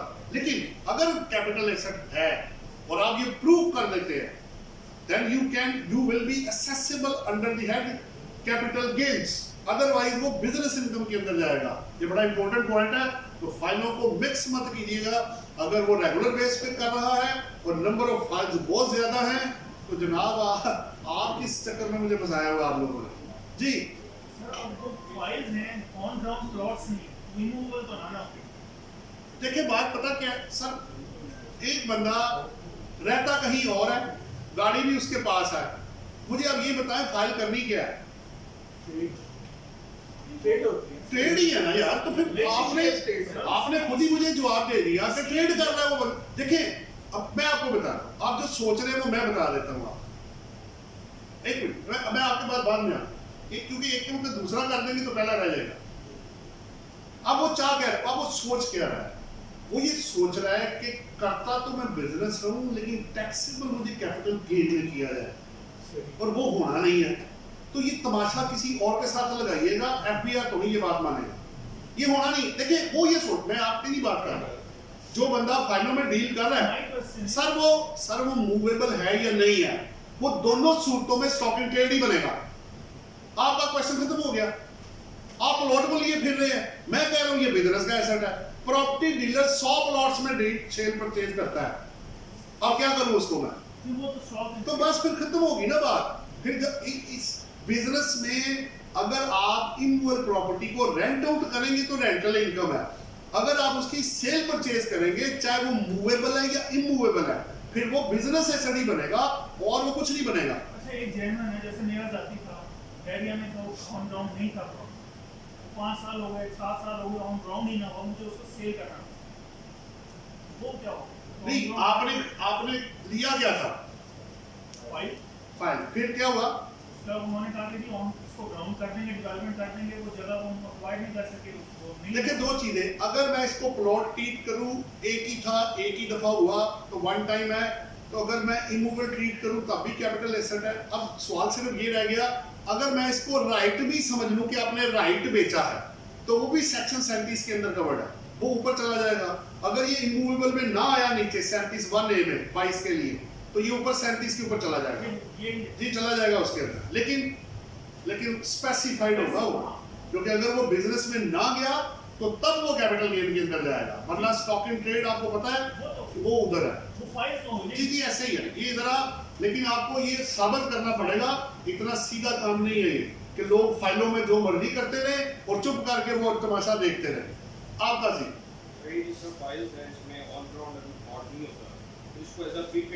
इसको एडवांस ऑब्वियसली एडवांस अगर आपको प्लॉट नहीं मिला, टाइटल नहीं मिला, तो आप advance against purchase of plot आप कह सकते हैं। ठीक हो गया, एडवांस नहीं, बेसिकली अभी ये एसेट नहीं है। और अगर प्लॉट मिलने से पहले पोजीशन से पहले मैं उसको सेल आउट कर देता हूं, तो फिर आप 37 के अंदर जाएंगे, 37(1)(a) में नहीं जाएंगे, क्योंकि अगर आप राइट बेच देते हैं प्लॉट नहीं। देखें मसलन मैंने प्लॉट लिया, मेरा निकला है, आधी मैंने किससे दे दी, आधी के वक्त मैंने कहा यार इसको मैं बेच देता हूँ, तो मैंने प्लॉट तो मुझे मिला ही नहीं, तो मैं बेच कैसे सकता हूँ? इसका मतलब मैंने राइट बेचा है, तो राइट 37(1)(a) में नहीं आएगा, 37 में ऊपर चला जाएगा, नॉर्मल इनकम में वो टैक्सेशन उसकी हो जाएगी। ठीक हो गया, आपका पूरा हो गया मेरा ख्याल। बैठे सर बैठ के करें, कोई बात सर, थैंक यू। बहुत सारे क्वेश्चंस का सब जवाब सर, एक बुनियादी बल्कि 2 बेसिक क्वेश्चन है तो वेल्थ स्टेटमेंट से ही रिलेटेड सर। और पहला क्वेश्चन सर ये है कि जो मतलब वो जो कैटेगरीज बनी है, एग्रीकल्चर, इक्विपमेंट, बिजनेस, नीचे तक लाइबिलिटी तक आते हुए, ये सारे पर्सनल वेल्थ स्टेटमेंट में ये जितनी भी कैटेगरीज और इनके अंदर जो आइटम्स आते हैं, ये सारे कैपिटल एसेट्स हैं। पहला क्वेश्चन ये पर्सनल एसेट्स, ठीक है, मतलब एक पहला क्वेश्चन ये है कि कैपिटल एसेट है कि नहीं, और दूसरा सर क्वेश्चन ये है क्योंकि वो 7E वगैरह भी, अच्छा आप उधर से आ रहे हैं, हाँ वो चीज़ें भी आ गई। तो सर किताबों में पढ़ा है कि इनकम टैक्स का जो लॉ है यानी ऑर्डिनेंस और रूल्स वो एग्जॉस्टिव है, कहीं और नहीं देखा जाएगा जब इनकम टैक्स रिटर्न प्रिपेयर कीजिए। तो वेल्थ स्टेटमेंट पे भी यही रूल्स अप्लाई होंगे, और वो जो सिर्फ एसेट्स और वो कॉमन रूल्स हैं थोड़े से, उसी के बेस पे सारी वेल्थ स्टेटमेंट प्रिपेयर होगी, या उसके लिए हम बाहर जा सकते हैं इनकम टैक्स लॉ से? ये दो सवाल। देखिए दो चीजें मुख्तलिफ हैं। अगर आप इस सवाल को वेल्थ स्टेटमेंट तक रिस्ट्रिक्ट करेंगे तो उसमें जितने भी मूवेबल और इमूवेबल एसेट है, चाहे वो कैपिटल है या नॉन कैपिटल है, वो सारे उसके अंदर आ रहे हैं, बल्कि इनसाइड पाकिस्तान आउटसाइड पाकिस्तान भी उसके अंदर ही आ रहा है। ये तो हो गया it is actually wealth statement is a list of personal assets and personal liabilities. मतलब सर वो कैपिटल एसेट्स नहीं, वो बता, वो एक अलग क्वेश्चन। आप दो चीजें मिक्स ना करें। ठीक, एक लिस्ट बन गई वेल्थ स्टेटमेंट की, 116 सेक्शन के अंदर रिक्वायरमेंट सारी फॉर्म्स हम सब फिल कर दिया, ये हो गया अलग क्वेश्चन। अब चले गए आप 7E के अंदर, वहां उन्होंने कैपिटल एसेट की डेफिनेशन दी हुई है, और वो वही है जो 37 के अंदर दी हुई है कि जो आपके इमूवेबल एसेट होंगे ना, लैंड एंड बिल्डिंग, बेसिकली उन्होंने इसके अंदर आना है। प्लॉट, घर, ऑफिस, अपार्टमेंट, वो उसके अंदर फॉल करेगा। अदरवाइज जो आपके इसके अलावा एसेट्स है वो इसके अंदर फॉल नहीं करेंगे 7E के लिए। ठीक है, 7E अलग चीज है और वेल्थ स्टेटमेंट एक अलग चीज है। मतलब कंफ्यूजन सर यही नहीं, कोई कंफ्यूजन नहीं है, वो उसकी डेफिनेशन वहां दी हुई है और इनकी पढ़ाने का तरीका 116 में सारा डिफाइन किया गया है। फॉरवर्ड आप आगे चलेंगे तो इसमें कोई क्लैश नहीं है। मतलब सर जो रूल्स हैं, जैसे आप एक्सप्लेन करते रहे अभी कि मतलब वैल्यूएशन के रूल्स, ये वेल्थ स्टेटमेंट के अंदर जो आइटम, वेल्थ स्टेटमेंट का प्रिंसिपल है कि वो एक्चुअल कॉस्ट बेसिस पे बनाई जाती है, और 7E का बेस है कि फेयर मार्केट वैल्यू पे लेना है उसने, तो दोनों के तो प्रिंसिपल ही अलग हो गए। मतलब सर ये है कि बिजनेस एसेट्स अलग हो गए, बिजनेस एसेट बैलेंस शीट में जाएंगे, ठीक है, पर्सनल एसेट वेल्थ में जाएंगे, और कैपिटल एसेट 7E के लिए अलग होगा। आएगा इधर से ही, आना इधर से ही है। मेरा सर यही सवाल है कि वो वेल्थ स्टेटमेंट में हर एक आइटम कैपिटल एसेट है? नहीं, हर एक नहीं है, हर एक नहीं है। देखिए एक आपको ना ज्यादा बेहतर कर देता हूँ। जैसे कैपिटल टर्म है ना, कैपिटल का मतलब सरमाया भी होता है, कैपिटल का मतलब कैपिटल लेटर भी होता है, और कैपिटल का मतलब दारुल भी होता है। जी, तो आप जहां उसको इस्तेमाल करेंगे वही उसका मतलब बाहर आएगा। अगर मैं इनकम टैक्स लॉ में कैपिटल एसेट वर्ड यूज करूंगा तो जो वहां डिफाइंड है वो बाहर आएगा, जबकि 7E के लिए कैपिटल एसेट उसने अलग से डिफाइन किया हुआ है, तो वो ओवरराइड कर देगा उसको पूरे। अच्छा बड़ी अच्छा कि आपने ये सवाल किया सर। जब आप डेफिनेशन पढ़ेंगे तो शुरू होता है कि इन दिस ऑर्डिनेंस की ये डेफिनेशन है, अनलेस रिपुग्नेंट इन द कॉन्टेक्स्ट। तो वो रिपुग्नेंट क्या है? ये कैपिटल एसेट जो कि डिफाइन है उसके 7E के अंदर। अगर इसके अलावा कहीं और लिखा होगा तो वो मतलब लिया जाएगा, और अगर वहां ना कुछ हुआ तो फिर ये वाला पूरे ऑर्डिनेंस के लिए जाएगा। जैसे अभी बता देता हूं, जैसे IT एनेबल्ड सर्विसेज और IT जो था उसकी डेफिनेशन पहले 133 क्लॉज के अंदर थी, अब उसको उठा के उन्होंने सेक्शन 2 के अंदर डाल दिया है कि पूरे ऑर्डिनेंस में जब IT सर्विसेज या IT एनेबल्ड सर्विसेज यूज किया जाएगा तो वो ये लिया जाएगा। अब फेयर मार्केट वैल्यू इस दफा बजट में आया आपके, फेयर मार्केट वैल्यू पहले सेक्शन 68 के अंदर था, अब उन्होंने उठा के इंपोर्ट करके डाल दिया उसको सेक्शन 2 के अंदर। इसका मतलब ये हुआ कि अब जहां भी unless otherwise fair market value ना आया तो वो यूज कहां से होगा? वहां से जो सेक्शन 2 के अंदर लिखा हुआ है। तो ये दोनों साइडें आपकी कवर हो गई। अनलेस रिपुग्नेंट ना हो तो ये, अगर वो हुआ तो फिर वो। तो बेस्ट एग्जांपल 7E है, उसने कैपिटल एसेट को डिफाइन कर दिया कि जी इस सेक्शन में कैपिटल एसेट का मतलब ये लिया जाएगा। अब आप सेक्शन 2 में जाके नहीं पढ़ेंगे, जो उसने आपको दिया वही वाला आप पढ़ेंगे और उसके मुताबिक ही आपको जो कैलकुलेशन है वो करनी पड़ेगी।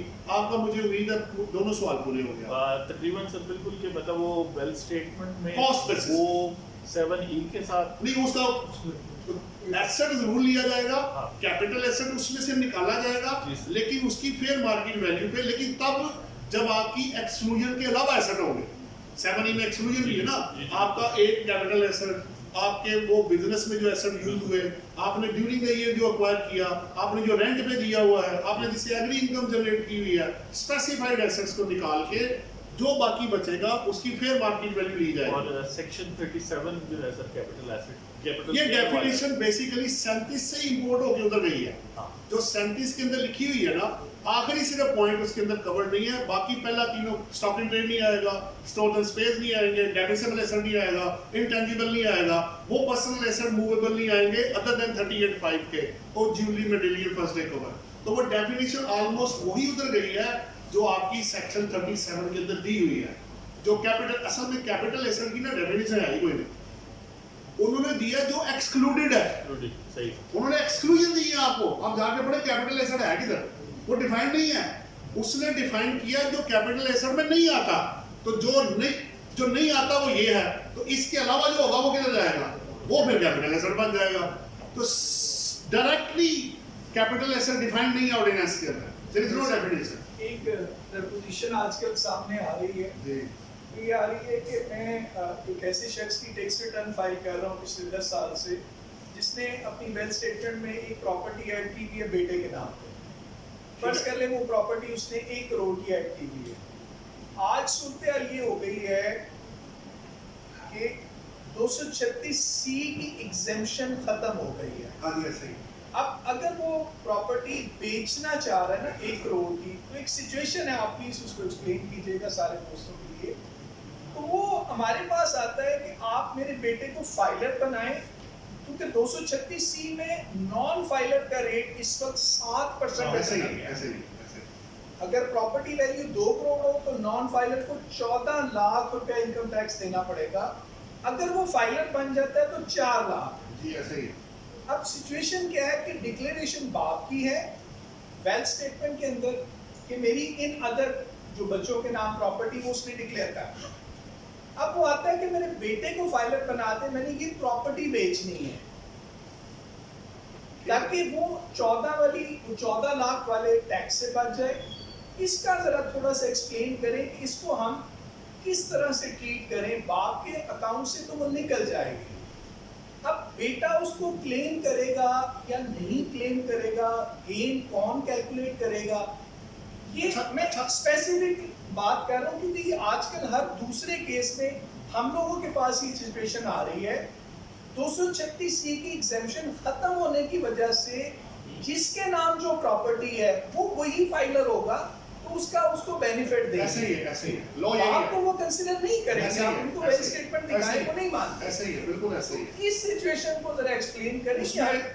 उसमें देखिए पता क्या बात तो आपकी बिल्कुल ठीक है, क्योंकि उसको तो नहीं पता कि आप इनकम टैक्स लॉ क्या कहते हैं। उसने देखना कि टाइटल इसका है, बस ठीक है, ये नॉन फाइलर है, 7% चार्ज कर दीजिए।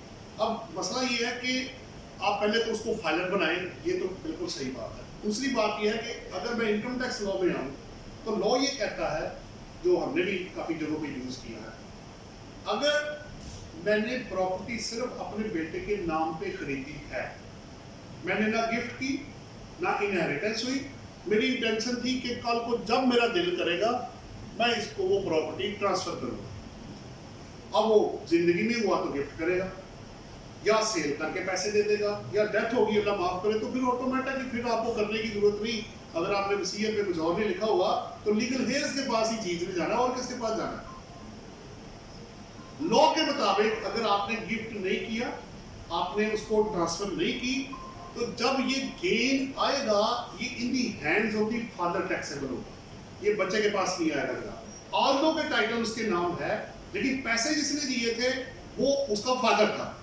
जब तक वो अपना राइट छोड़ नहीं देता, देखिए नाम होने से चीज इनकम टैक्स लॉ में आपकी नहीं बन जाएगी जब तक कि वो अपनी आपके पास वैलिड डॉक्यूमेंट नहीं होगा। ऑल्दो टाइटल आपके पास है, आप बेच भी सकते हैं, बिल्कुल ठीक है, बट जैसे ही इनकम टैक्स लॉ में आएंगे, जब तक वैलिड ट्रांसफर का डॉक्यूमेंट नहीं होगा, वो इन दी हैंड्स ऑफ फादर, वो ठीक है, 60% उसका होगा, वो बिल्कुल ठीक है, वो आप उससे कवर करें।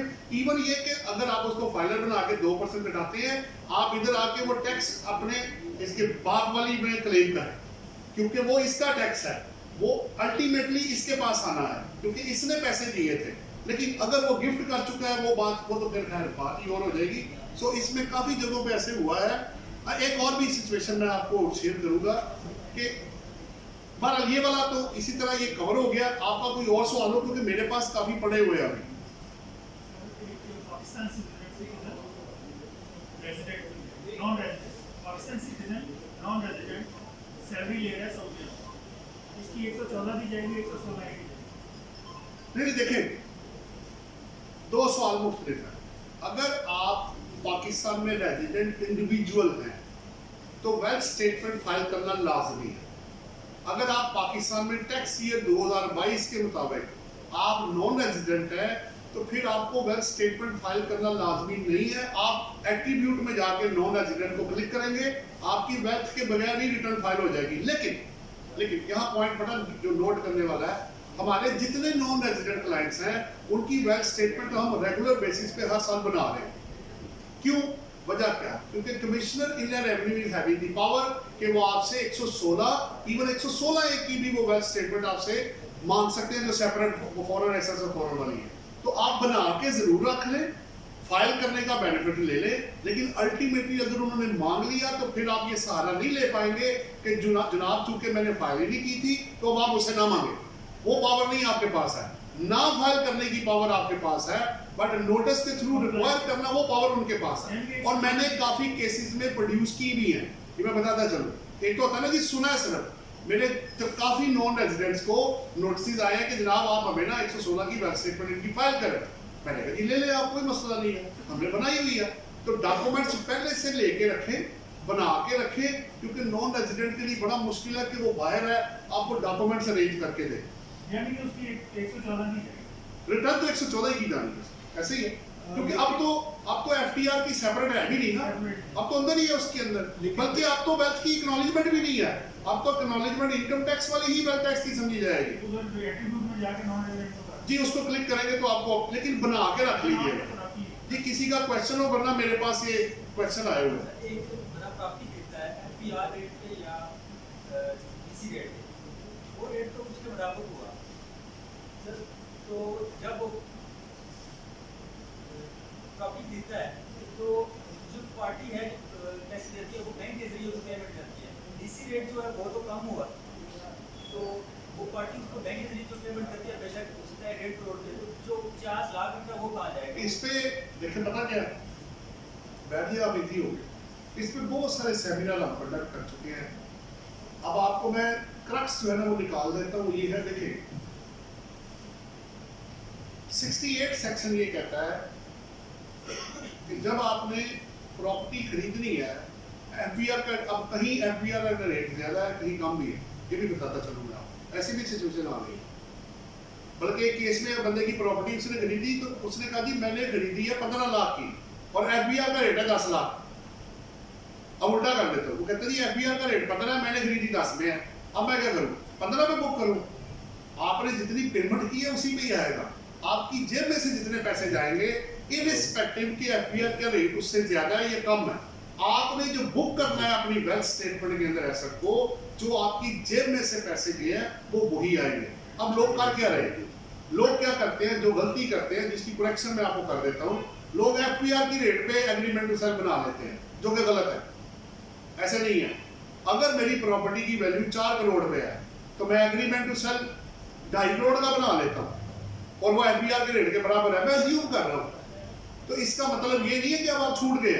अगर कल को ये पता लग गया कि इसकी फेयर मार्केट वैल्यू 4 करोड़ थी जिसको आपने 2.5 करोड़ शो किया हुआ है, तो 15 मिलियन फिर आपकी इनकम बना के आपको टैक्स लगाया जाएगा 111 सेक्शन में, क्योंकि आपने एसेट को फेयर मार्केट वैल्यू पे स्टेट नहीं किया। और ये कहां से आया?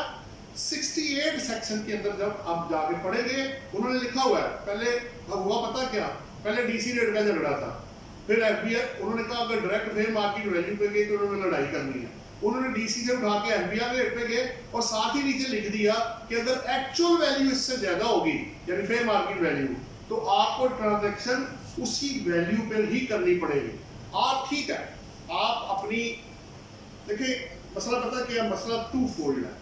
अगर आपका एग्रीमेंट टू सेल कह रहा है 4 करोड़ है, एफबीआर का रेट 2.5 करोड़ है, आप ठीक है 2.5 करोड़ पे कर लेंगे, आउटफ्लो आपने 4 करोड़ का डालना है एक बार। लेकिन इसके बाद आपको प्रोविंशियल जो अथॉरिटीज है वो नहीं छोड़ेगी। अगर उनको पता लग गया कि आपने रजिस्ट्री कम पे कराई हुई है और आपने एक्चुअली ज्यादा प्राइस दी थी, तो वो डिफरेंशियल पे फिर आपको पेनल्टीज और काफी सीवियर एक्शन है उनका, वो आपके लिए प्रॉब्लम हो जाएगी।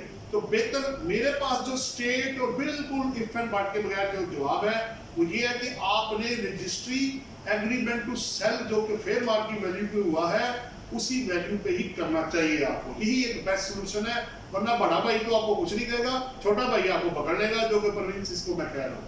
सो बेस्ट वे क्या है कि जो फेयर मार्केट वैल्यू है उसको ही अंदर लेकर आए, ठीक है।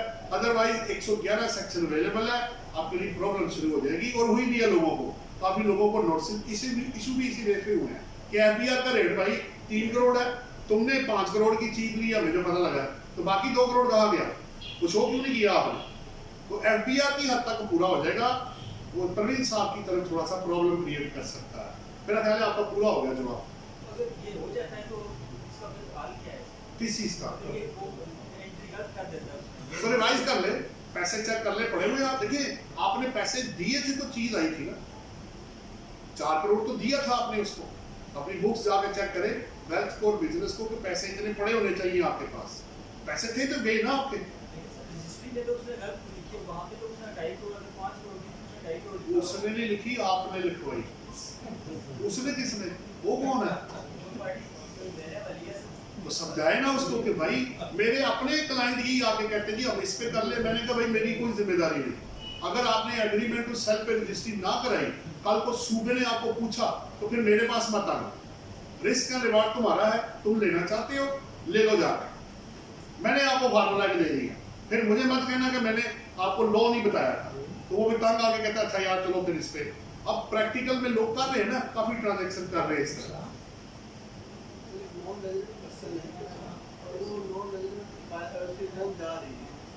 अब उसने क्या किया है, पाकिस्तान में पैसे भेज के एजेंट के जरिए प्रॉपर्टी खरीदता है और खरीदने के बाद उसको किराए पे भी दे रहा है, उसको सेल परचेज भी कर रहा है, वहाँ बैठ, ठीक है। अब उसकी नॉन रेजिडेंट रिटर्न तो नहीं जाएगी, बाद एक नॉर्मल रिटर्न में ला के उसको नॉन रेजिडेंट है तो वो नॉन रेजिडेंट ही, लेकिन उसकी पाकिस्तान सोर्स इनकम आ गई है ना, उस पर टैक्स तो देगा ना, वो देगा, टैक्स देगा। अब उसकी जो स्पेसिफिक होती है कि नॉन रेजिडेंट की रिटर्न करनी, वो नॉर्मल रिटर्न में सिर्फ उसका स्टेटस एट्रीब्यूट में जाएगा, बाकी रिटर्न बाकी तो उसी तरह ही है। बाकी तो अगर कोई एग्जम्पशन है, लॉ में इंटैक्ट है, वो हम ले लें, वो तो दे रहे हैं लोग, हम भी पे कर रहे हैं। जहाँ छूट है वो ले लेते हैं, बाकी फिर जो बनेगा वो जमा कराएगा, उसी तरह ही है। ये क्वेश्चन मेरे पास है, अगर आप जी आप करें ये जरा कोई, क्योंकि मुझे जरा इधर नजर से ही नहीं आ रहा, अगर कोई पढ़ ले तो बड़ा अच्छा होगा। थोड़ी सी तकलीफ समझ आपको नजर आएगा, अच्छा लाइट से ये ज़मीर अली साहब का सवाल है जी कि for resident person filed well statement in previous year and now is in current year he become non-resident, then he is liable to file well statement or not? अच्छा, पहले सालों में वो बंदा रेजिडेंट था, इस साल में वो नॉन रेजिडेंट है, तो ठीक है एट्रीब्यूट में जाकर टिक कर दे, उसको जरूरत नहीं है फाइल करने की। लेकिन बना के रख ले, फिर मैं वही कह रहा हूँ, बना के रख ले। देखिए ना फाइल करने का मतलब ये नहीं है कि वो ले नहीं सकते आपसे, ये दोनों चीजें अलग अलग है। वो पावर 116 में और 116 में लिखी हुई है कि वो नॉन रेजिडेंट से भी मांग कर सकते। मैं खुद देख के आया हूँ भाई, मुझे नोटिस इशू है कि ये आपका नॉन रेजिडेंट बंदा है, इसकी वेल्थ स्टेटमेंट आप मुझे फाइल करें। हमें डाउट है कि इसके अंदर कोई ट्रांजैक्शन ऐसी है जो कि इम्बिग्यूटी वाली है, ये डाउटफुल है। तो अगर अच्छा आप इसको उल्टा कर दें, पिछले साल मैं नॉन रेजिडेंट था, अब मैं रेजिडेंट हूँ,